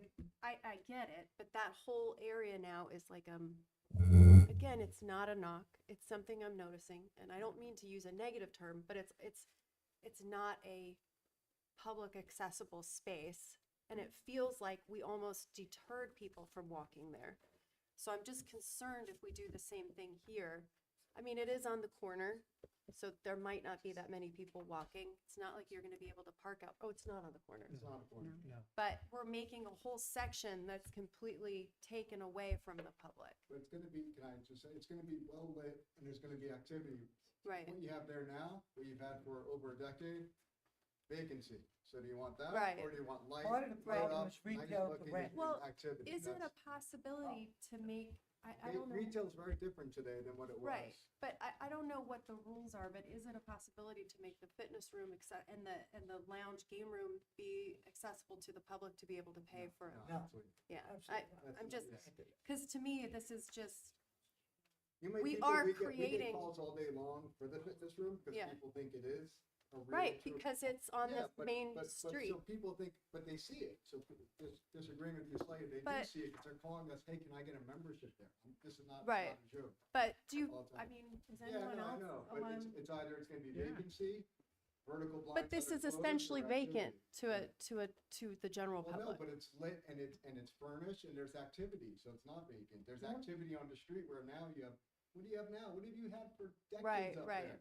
I'm We're just- trying to- That's my I'm only just saying- comment. No, We're but finally trying to like get things going up there. Yeah. And Well, that's always the yeah. argument, and I like hear it, And retail's but- not what it was. and I agree, but there are other uses besides retail. I mean, people have talked about, you know, the whole idea of having a big open, you know, a space where people can come and rent offices, can come and rent conference there. rooms. Not up I'm just, there's other things that could be done. So it's certainly an issue that we will identify in our report moving forward, and the applicants will work with us on that. We will check the code to see what the actual requirement is for the amount of retail on Main Street. It's my recollection, I could be wrong, but it's my recollection that it's not necessarily has to be all retail, that there is the ability to do active space and other types of spaces along the streetscape. But point well taken, and we'll work with that on the app. Isn't there somewhere in the code that you cannot have apartments on the ground floor? Yes, yes, that's, Okay. that's condition number one. You cannot have apartments on the ground Ground floor. floor, okay. So you The must only- have a mix of retail and other uses on the Okay, ground floor. but isn't there also, you can have apartments on the ground floor if the building is only apartments? No, that- that's not that- there anymore? No, that's Okay. not on Main Street. Be a Off of certain Main height, Street. very high, Uh-huh. like above regular retail level, you could have apartments, but not at the ground. But not level. on ground No. floor, okay. So, yeah, my other question is, what's the thinking behind, you know, these very small units? But to get to that, I'll tell you what the thinking is. We've been approached by the university many, many times, and their complaint is that the students have nowhere to go. And they keep coming to us and say, your apartments are too costly, your apartments are too large. What can you do for the students? They're at Stony Brook, they don't have a town. We like to create Uptown as a town for the university students. So we've done an analysis of this, and we feel that making a smaller apartment, our rents are gonna be significantly less, and that students could even share a one-bedroom apartment. So where we're getting right now, anywhere from 31 to 3,500 for one bedroom, we're talking about 25 to 24, 2,600, and if they share, it's 1,200 apiece. That's the thinking. It was to accommodate the university. That's the thinking behind the apartments. So we're involved in the project in Smithtown, we don't own, but we're handling the leasing. They have apartments exactly this size, right along Main Street, brand new Maple Loft, if you guys know Smithtown at all. They have apartments actually slightly smaller than this that are one, we were gonna do all studios. And then we looked at what they're doing, and they have these smaller one-bedrooms. Ours are actually about 30 to 50 square feet larger. We're like, oh, we can actually make them, instead of big studios, one bedroom. So you can host people in the living room and close out the bedroom. And yeah, like going back to what he said, and it's not just the student, and it's not undergrad. We're talking grad students. That was med my next students. question. Yeah, no, Yeah. it's No, not. it's not. To put a bunch of, We don't want 18-year-olds. kids. So let me finish. So but it's Animal health. also the nursing staff, people that are working at all the hospitals, the Yeah. support staff. So this is to create not an affordable project, but something that's more affordable than the luxury apartments that we've all been producing up here. So let's So talk it's to about the meet- number. Let me just finish. It's to meet a niche that's not being met right now.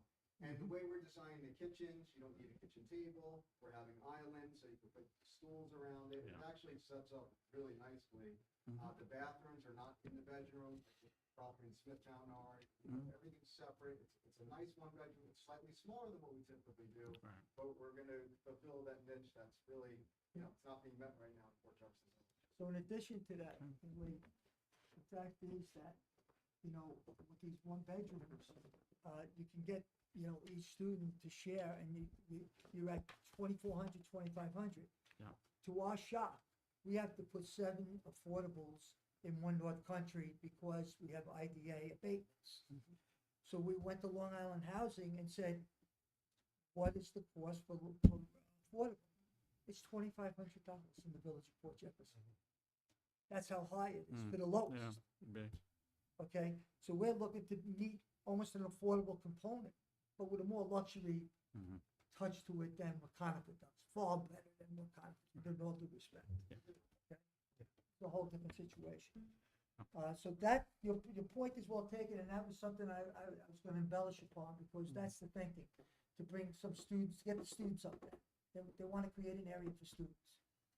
So that's that part of it. I also wanna talk about parking. Some of you were on the board when we did rail, some of you were not. So at the time, we were short 19 spaces. And we were asked how we were going to accomplish this. So what I have is an agreement that I'm going to share with you that was done between the Village of Port Jefferson, the MTA, and the GITO Group, that we have an agreement in regard to the parking field across the way. So we're right now here saying we want some advice and recommendations, that's why we didn't do elevations, for the 40 units. Because we meet the code to be within 200 feet of what we would call a municipal lot, so to speak, we're saying we already have 19 across the street, and I'll explain what occurred. We should be able to also, if not use part of our 31, certainly use the municipal lot across the street. So I'm going to share with you the document that we executed, but the preliminary draft of the drawing is wrong. So Eric brought a copy of what is up there. This is the reality. So I want to explain what happened. We purchased the building for $440,000 9 years ago. We then spent $125,000 to demolish it and also get rid of the drainage and the utilities. In addition to that, the village then came to us and said, we have a lot contiguous to you. Why don't we merge them? But we had to get the MTA involved because the alleyway that goes out to Main Street, they own a piece of that alleyway. Then the village owns a piece. Then they own Texaco, and we own the piece kind of in the middle, so to speak. So we went ahead and we merged them where we turned over the property to the village. We have an easement. We have 19 spaces that are reserved for us. And so our total cost was, as part of the agreement, we had to add another $177,000 either in dollars or in work. So the decision was that we had to landscape all the arborvitaes from Main Street all the way back to Texaco and around. We had to put in an irrigation system. We had to put in an RPZ valve. We also spent another $85,000 to restore and renovate the park at that time. In addition to that, in our agreement, we have an obligation that we have to maintain all the landscaping and insurance along, the village has to maintain insurance for that parking lot, and so do we, all right? And so we maintain all the landscaping in that parking lot. We're responsible for the weeding, the mulching, the repair of heads, the water for the sprinkler system, the RPZ valve. We're responsible for all of that, on a daily basis. So what I'm saying is, we have an opportunity to put more than 40 units in, with the understanding that we had 19 in that lot. There's 34 left over, some of which actually belong to the MTA, okay? But they had agreed at that time that they would allow us to build this parking lot, and the village paid for the parking lot other than our contribution. So our total cost was $837,000 for 19 spaces, which back then broke down to $43,000 a space. In today's world, because I could tell you that when I built phase 1 of rail, it cost me $137 a foot. One North Country just cost me $245 a foot. So the numbers doubled. So on today's dollars, we're looking at $88,000 a parking space. But it's there, we have to maintain it, and we're saying, would you allow us to use that towards the municipal use, since we come within the 200 feet, and use the parking there for adding more units than the 40 units. So we're looking for input here. We have a right to use it under the code.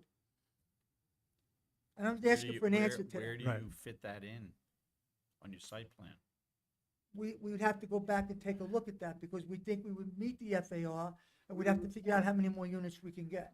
There would be less spots on the actual site and more parking. in the municipal. Chase, would there be, Just increase your footprint. That's what you're Right. talking right, about. but would there be a covenant into the property that maintains that access to parking should, right now you own both parcels, but you We don't sell one own. off. We turned over our property to the village, we have an easement. Understood, that, Okay. yes, but I'm Right. saying wherever you're going to look to use for access of additional parking, there'd have to be some type of covenant on this parcel that allows future parking, to access that other lot. Am I making any sense? If you didn't own it anymore. so Right. Oh. Continuation for this project. Yeah. There would Right. have to be an agreement. Right, there'd be a covenant or So I'm something gonna give attached to you it. the agreements now, you could just share them, so you all can read what the agreements Bill, are you say. asking about the Linden lot, or are you asking about the access to this property? The Access to that property. property, So you'd have to have That a would be- covenant between the two of yeah, your. well, that would be phase 3 to rail. So when we did the original rail, it was phase 1 and phase 2. Right, This would understood. be phase 3. Right, but, okay, Can't really say, 50 years from now, you want to separate, or somebody wants to separate that parcel. Right. You have substandard parking on this property. You're right in what you're saying about the covenant. So there'd have to be some, Yeah, that's that's okay, what- okay. And then the 100%. only other thing, if I could just interject real quickly, the front here, having spent way more time in the city lately than I wanted to, you see a lot of nice, facades on the front where you have the hotel, and I think you could really do something nice here that would brighten up this walkway. Let's Yeah. talk about that. I'm gonna get to my next subject. Oh, okay. Okay. We have a problem with DOT. As you know, DOT made us take down 4 lanterns at One North Country on Main Street. And let me explain what's going on. And I still don't have my sign-offs from DOT. DOT says they're coming to the village and telling the village to take out most of their lanterns because they don't meet code. There's a new sheriff in town. He said the other guy was not doing his job.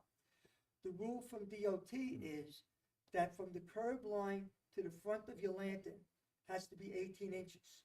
We could not do that at One North Right, Country. yeah. So he required us to take the 4 lanterns down. There are some existing lanterns on this property right now that don't meet code. Right. But there is a larger sidewalk. But DOT's position is, we own the sidewalk. For example, because there's a new sheriff in town, he is claiming that for 4 slabs of concrete on that slope going down Main Street, by 0.1%, we don't meet code, and he wants us to rip them out and redo them. VHB, who's our engineer, says he's out of his mind, that he doesn't know what he's doing, he doesn't know what he's talking about, but this has been going on since October, and as of today, it's still not resolved. So, to respond to you, DOT's position is, the village has no say on this sidewalk. For example, to meet our grade when we were going down, he demanded that we go onto someone else's property and put in about another 20 feet of sidewalk. I says, this is someone else's property. No, it's DOT. We're telling you you have to do that. So You guys better get involved with DOT as to whatever you want to do with the sidewalk, because they're not allowing us to do squat. Right, I wasn't really talking so much about the sidewalk as much as the facade of the building, to try and say, okay, you could make it, I'm gonna just use the term elegant, you could make it, you know, I agree with Laura, if you look at, you know, your property down by, CVS, there is that, and it, you know, CVS doesn't help you, you got that long stretch of black wall, then you have your. Yeah, your that's wall. CVS block. Yeah, and, you know, my hope is that in here, because you have the entrance to the hotel is like, say, 1/3 of the building, and then you have, you know, the retail on the other end, that you could do something nice to, I don't wanna say brighten up the area, but to make it look good, you know, and, yeah, and you guys have always done a great job, I'm not, you know, I'm not. Let's but- do it. yeah. We didn't come in with elevations because we first want your opinion Right. on what we're recommending Right. and your suggestions. Yeah, part of that is because of the change in elevation, that end to the building on the north side was gonna have a much higher ceiling, so we're gonna have a lot taller glass. Right. So it's gonna be a lot more storefront type on the lower level. That's gonna be much Right. higher. It's Right. 2 stories of glass. Also, as to the use, the other, one North Country Road, we had a small space, about 1,200 square feet. It was manageable for retail and office, and was able to lease that upright. Yeah, it's 1,800 feet, and just so everyone knows, by sometime in June, Hanover Bank will be open. So it's an advantage in a way to have a little bit smaller space, because it's more of a chunk that people can take a bite out of. Right. And it's a chicken versus the egg, where you have to get more people in that area to get people on the street, so retail might be more. That's Cool. that's what's. So, I know everybody, not everybody, all towns all across the nation want this retail everywhere, but the retail just doesn't exist anymore. Right. Maybe that'll change. And things like restaurants are very hard because of the grease trap. Major problem. Well, but the area that's like little white rectangles, those are the spots that were reserved for our rail property. You see those little rectangles? Right, so there's. So on that agreement, we just received it the other day. I read through it. I'm going to give a copy to our village attorney to look through it, just to make sure that the interpretation by the applicant is the interpretation that the village has. So we're going to validate that. I'd like to say one more thing about that. The copy I'm giving was signed by the village and signed by me, but I never got the copy that was signed by the MTA, but the village has it. So we'll investigate that issue as well. And as to the DOT, notwithstanding what Mr. Gito has said, the DOT has not contacted our office, Department of Building and Planning, with regard to any issue. And a lot of the lanterns that we have in the village are not on state roads. So to the extent that this gentleman is making claims, he has not made any official claim to the village. And I don't know if he's just rattling his saber or whether or said it not they several intend to times. come Yeah, down. usually they go after the person that they think that they can slap around. So No, as far as I know, seriously. DPW has Wrong. not Yeah. mentioned that they've been He's wrong contacted by Yeah. DOT, and this department has not mentioned contacted by DOT. Having said that, though, since we have new staff, new administration, our processes are new as well, we will be reaching out to DOT early in the development process to get their comments officially. So if they have comments to make on this project, they'll put them down in writing, and we'll have that. So, So, oh, I'm sorry, go ahead. is it regarding this? 'Cause I'm taking Well, notes on- it's regarding the parking. Okay, you go, I'll Okay, wait. so nobody knows that parking lot better than me, because I parked back there for like 35 years.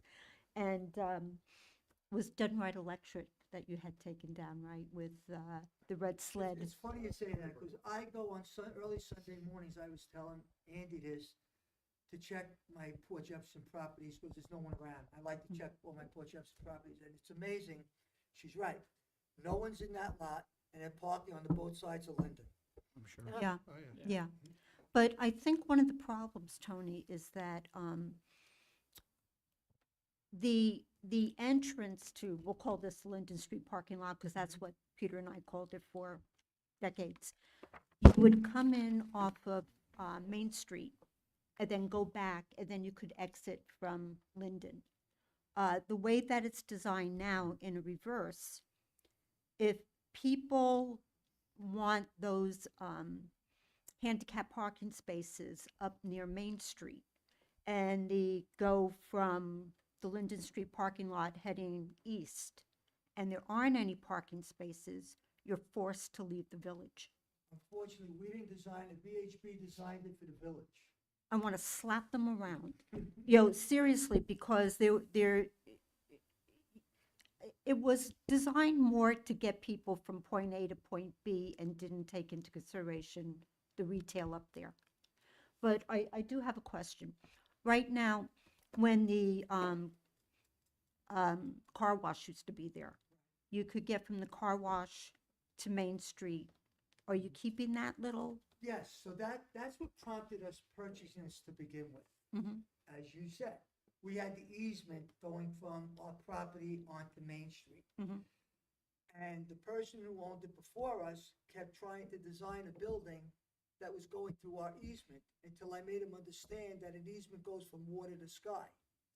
And then eventually he sat down with us and sold us the property. No, but Barbara, to answer your question, it's just a pedestrian easement. It's Right. not. It's Not car. There No. won't be any car Okay. access from Main Street into this property. And so, just so you know, we've had conversation with Andy about this, what we've done, so that people in the 74 units back here, we created a walkway and landscaping all the way through the little plaza, Nice. so they can shop on Main Street. But the two curb cuts that exist now for the site we're talking about would be removed. And if DOT wanted, like Eric said, they can add parking along Main Street, so you might gain spaces on Main Street for the retail, would be eliminated, and all the access would come through either Linden, through our Hills property or Rail Realty property, or through Texaco. So what we also did, to accommodate this, to make this happen, we eliminated one parking space on our existing rail property. That's this red area you see. So that we had room to move this and create this, so the people in the 74 units could shop out to Main Street. And people, My last question is, does this include the halal building? The food, the Mideastern food halal? No. No, so it stops just before that. It's just the two parts, the three lots actually. Okay. No. Street view? Goes up to the shoe guy, right? Goes up to Yes. where the shoe guy Yes. moves. Yes. Yes. Get you a street view in a second, so you can see So, that. with your- with the comp plan, uptown, how many units did we anticipate? At build out, Yes, 500 Hundreds. units. and where are we now? With this Without- project, yeah. maybe 150, Okay. We're 130. 74. Right now, this is 40, so to speak. Right, and then the two We're coming in conifers. next month with another 75. I'm just would like to know where We're we not there are. yet. You Okay. got plenty to go. And Okay. just so you know, and let's talk about that. Because public hearing, They're people screaming. have really All right, turned, I'd like to talk about that. We do not have a problem renting. All of our buildings, other than One North Country, which I'll get to in a second, are always full. We never have vacancy. And we have very little turnover. For example, the units that are 74 behind here, the majority of those units are rented to resident physicians at Stony Brook University. And when their tenure is up, like 4 years, 5 years, or 6 years, they go to the persons that they're taking the place of, and they say, where do you live? And they call us, we just roll them. So now I'll talk about One North Country. I tell people all the time, our experience is that the phone starts ringing the end of March. By August, we're done. By September, there's some stragglers. I'm going to say to you, 3 weeks ago, we had 6 apartments rented at One North Country. Today, we have 20. That's how quick it's going. Yeah. Timing. No problem. Listening, agreeing. It goes quick, it goes quick. At the rate we're going, we figure that by June we'll be done. Just so you also know, with IDA now, any abatements you get, you have to give them an affordable component of 10% workforce. And it's 10% affordable. And One North Country has 7. We've only gone through 2. We keep vetting them and refusing them. We don't want people that have been evicted from other places. We don't need that. Okay? So we have 5 more to go. on, workforce. So theoretically, with the 20 and the 5, we're already at 25, so to speak. And that's another thing. We hired Long Island Housing. They had 183 applicants for the 7 floors. Wow. So back to parking, is it possible to get photos or something of the Rail Realty? Sure. Just showing that, We should do all of it. I mean, just because, we did We'll require all show- those we'll show parking you all of spots. Rail, and It we'll would show be, you the sketch that I just put in. today. the empty spots that you're claiming are there would be nice to Well, be. the empty spots are all there. Well, remember, at I Rail. meant, like, but when- remember, at Rail, we have garages. Right. So we have But some outside. where do you anticipate guest parking? On like a Tuesday night or a Saturday, we'll do random days and random Yeah, times, like and we'll Saturday show you night when you yeah. have guests Sure, over, that's fine, yeah. guest We'll get parking. that, That's fine. So these spaces here along the. I'm talking about the property behind. Yeah, so on The- that Behind- second Because they page, want it's to the take site they plan. want to take parking from there Back.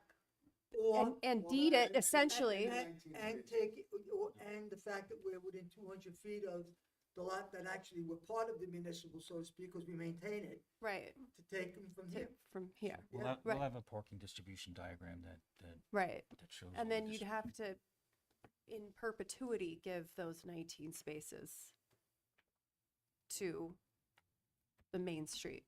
The 15 spaces. 15. That we're short. Yeah. So and there's on the second page is a site plan that shows the whole assembly, where everything is.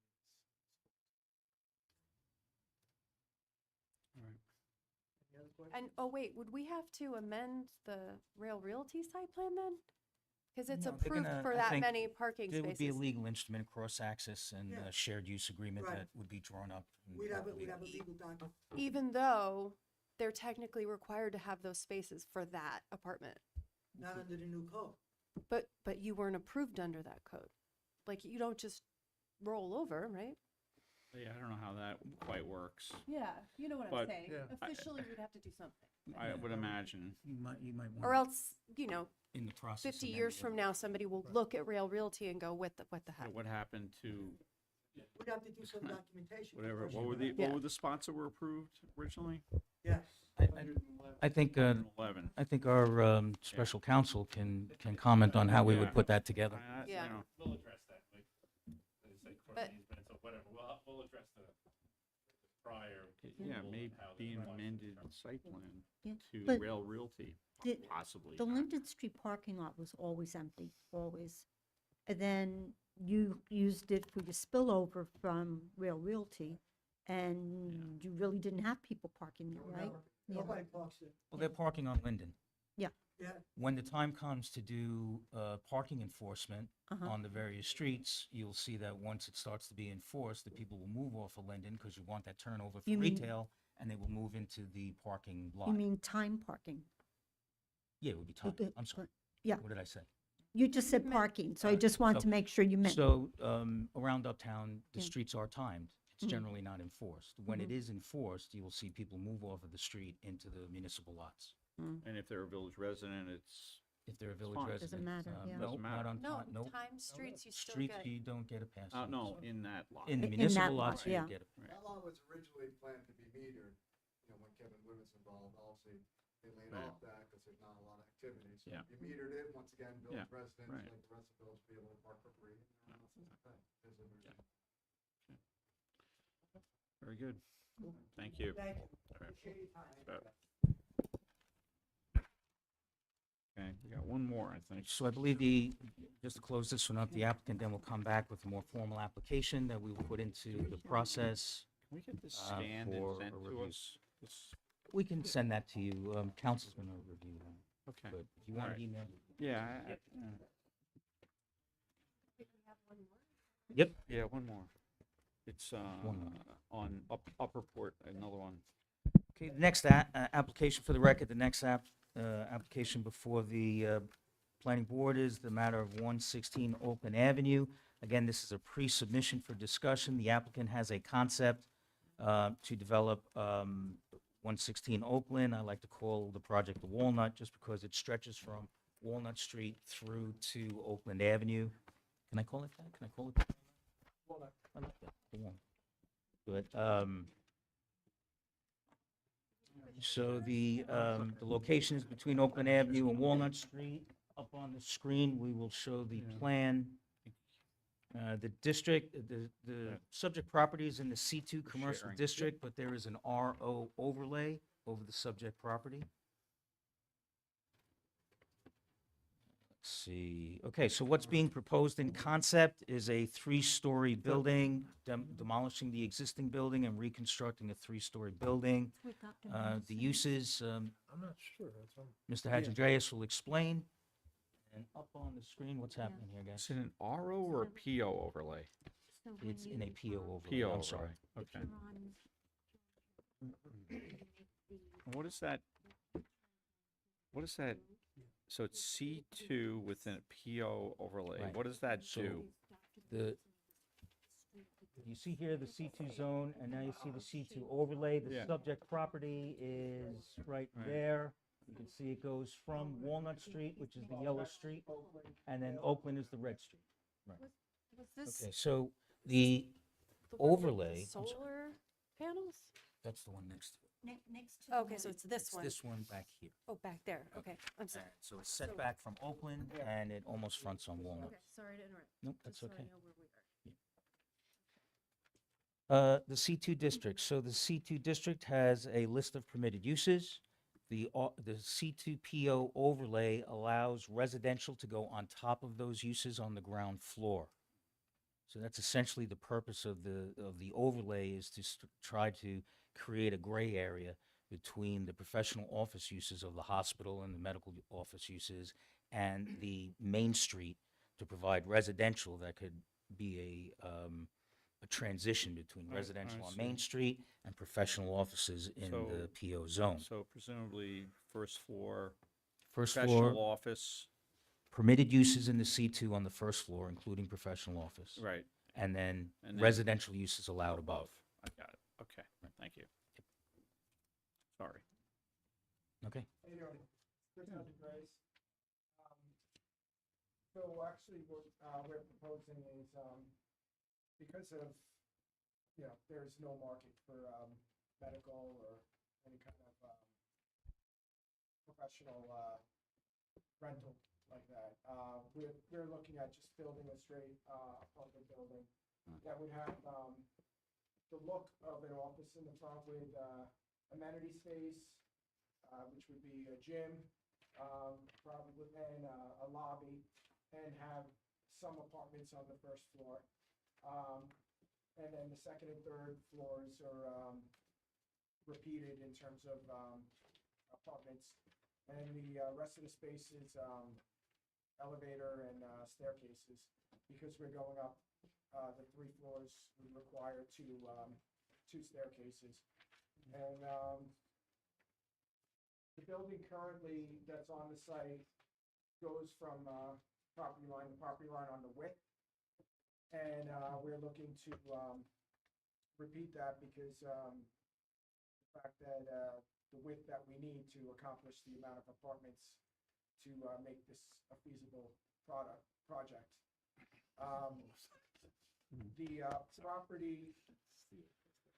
The property is not in the sewer district. It's borders the sewer district. To get access to the sewer district. Excuse me, is gonna Jim? be a sizable cost. Jim? So, again, that's. What does that entail physically? What do you have to Okay, do? so, I've had meetings with the, Suffolk County, whatever it's Board of Health, I forgot what that agency's called. So there's a, manhole cover on Perry Street and 25A that I would have to pump to. Okay. And, it's either that, and that's 400 feet away, or I can, gravity feed. There's a manhole cover in the left turning lane of, Oakland and, North Country Road and in that area. So, but that's a significant, greater distance, to go to that one. Right. So it's gonna come down to which manhole cover that we can access. But, getting in, paying the connection fee, which is a sizable fee. It's in excess of $100,000. And then the cost to pump and run a line to the sewer, you know, it's $300,000-400,000.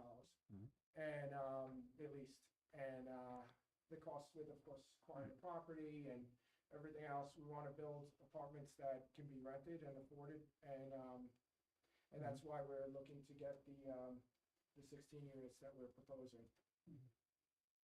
They're all one-bedroom units of,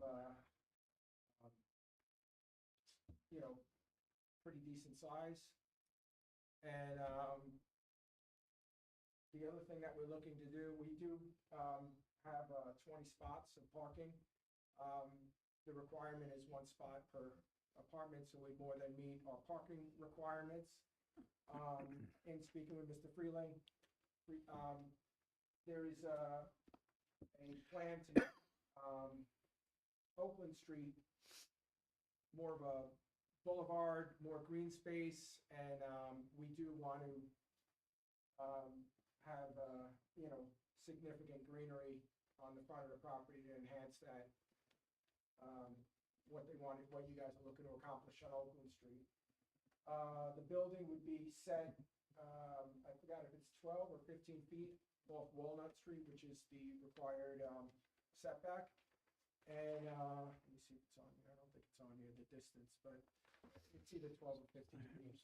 And you know, I don't know, anything else I can add? Any questions or? Staff is going to take a look at this. We will prepare a staff report. There's some issues that, that we want to take a look at. Apartments on the ground floor, we want to just make sure that that's permitted in the PO overlay. You know, trip generation, all the types of things. I think the design of the parking lot along Oakland, I think we could take another look at that. And maybe if there's extra spaces, we can make a buffer or wider, more trees along the way. So I think there's some flexibility there. Once we get more formal plans, obviously, we'll take a look at the building itself and how it's situated on site. And we'll Can you prepare tell some- me how many parking spaces are? Right now, it's drawn with, the room is, will accommodate 20 to 22 spots. Again, with what was being discussed in terms of enhancing the greenery in Oakland, that may take a little bit. The other thing that we're looking at doing is, because this is really within walking distance of the train station, we're looking to build transit-oriented housing. And a couple of things we're going to do to accomplish that is bike racks in the front, as well as in the lobby, having signboards, digital, you know, not a signboard, that sounds like a bus station, but, you know, a TV screen that shows the train schedules, the bus schedules, all the public transport schedules. We call them transit screens. Transit screen. That thank you. sounds nice. Sounds better than a signboard. And, yeah, we're looking to build a good product here, a nice product that's going to enhance the village. What I currently have on that site is a 1-story medical building that's been empty for a number of years with 0 prospects for tenants. There's no market for medical space this size. All of the doctors are part of large IDNs that they're taking over Sears, or they're taking over, you know, the hospitals. That's where all the doctor's offices are going. So you see all the medical that's empty in the area, and there's a reason for that. You'd need a dumpster Yeah. location, so that might take a parking spot or two. Yeah, we, And then you might need lighting, huh? You're gonna need a loading spot in the PO district as well. So Yeah, a you loading. that site plan. Yeah, we need to- parking, you should be able Right, So your parking might not be, you might just make it. right, yeah. By the time you add in the, God, I sound negative tonight. There was We'll no make it thought Late. on the back, but the problem with that was, I realized, was there's no access there, so Right. that wouldn't work. And with But, that size of parking lot, you might need lighting. I don't know. So we're here in concept, Next step will be a preliminary plan, which will work Yeah. out all those details and start to get into it. And once we get a building design, we'll go into the details of the building design and the square footage and the habitable space and all those things. And I mean, we'll go through yeah, I mean, the And- big question is, can you do first floor Right. apartments? Yeah. That's- Because I remember many years a ago big when we one. talked about the On Main Street, overlay. on Main Street, you cannot.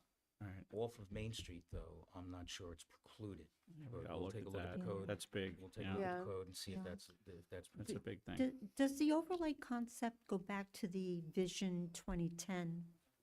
Or, because that's kind of like what I remember. Mm-hmm. And they were talking about if it was a standalone apartment building, that you could have apartments on the ground floor. So, a lot of discussions were had. We haven't looked at meeting minutes or things like that, but the code is not exactly clear on what you do once you're off of Main Street. So we'll take a look at that. We'll do a deep dive into the comp plan. We'll do a deep dive into those vision statements to see exactly what we could find. Excuse me, codified, the overlay zones are not codified. You're referred to the comp plan. And Uh-oh. the comp plan's a lot of guidelines and a lot of vision and a lot of wishes, but no standards, no code. So, we take that, we interpret that back into the existing zoning to see where the flexibility is or where it isn't. And then we will work with the applicant and come up with a site plan. Okay, yeah, and, because if I remember, I can't remember what it finally was, but in Conifer, they were did it. proposing a apartment on Perry, on the first floor, and I can't remember if they ended up with it. We went through so many different I don't iterations. think- No, they didn't. They didn't, okay, but it was floated off of Main Street. The thing with Perry was the topography there and what constituted the I first think floor. and Ah. We don't have that. Wasn't- Yeah. They came in at the very tail Yeah. end of that. Whatever. All right, I'll look into it. So, in terms of my next steps, I mean, what is required? I would suggest that you prepare a pre-submission application, which would get you the next step of detail. Okay. And then we would take that pre-submission application, which, tonight we saw a couple of pre-subs, and we also saw a conditional use application. The conditional use application had a 6-page staff report and a lot of analysis. The pre-sub, we will start to do our analysis and guide you or help you through the code. All right. So, So I can pick up my building permit next week? Yeah. give us an extra day or two. All righty. I appreciate your time. I'm excited about this project, and I know it's going to be an asset to the village. Thank you. Thank you. So, Mr. Chairman, that's all that we have. I don't think staff has anything else, anything to clarify with the board? Nope, that's all we have. So today's meeting was a little bit different because we had a chance to talk about stuff in concept and not necessarily in plan. So our next meeting, I think, will be more routine. We'll have more plans and see where the speculating go. Although, Mr. Gito did threaten that he's going to have something coming to us in May. So we might be at another application with another pre-submission type review. And may I ask that we still, even though we want to have the plans displayed, can we still have plans? Well, with the pre-subs, they weren't coming with much to show. Yeah, They wanted to talk about But concept. but even the what stuff that we Absolutely. approved today, we didn't actually have. I still need that because You it's can- hard to see, and Sure. Yeah, there's If you- something about paper. I need the Yeah. paper. Yeah, I do too. Well, I can't turn and see. and, you Yeah. know. Well, you have your back to the board. That's difficult. Yeah. Motion, we adjourn. I motion we adjourn Oh, the meeting. I second. Aye. Aye. Nice job tonight.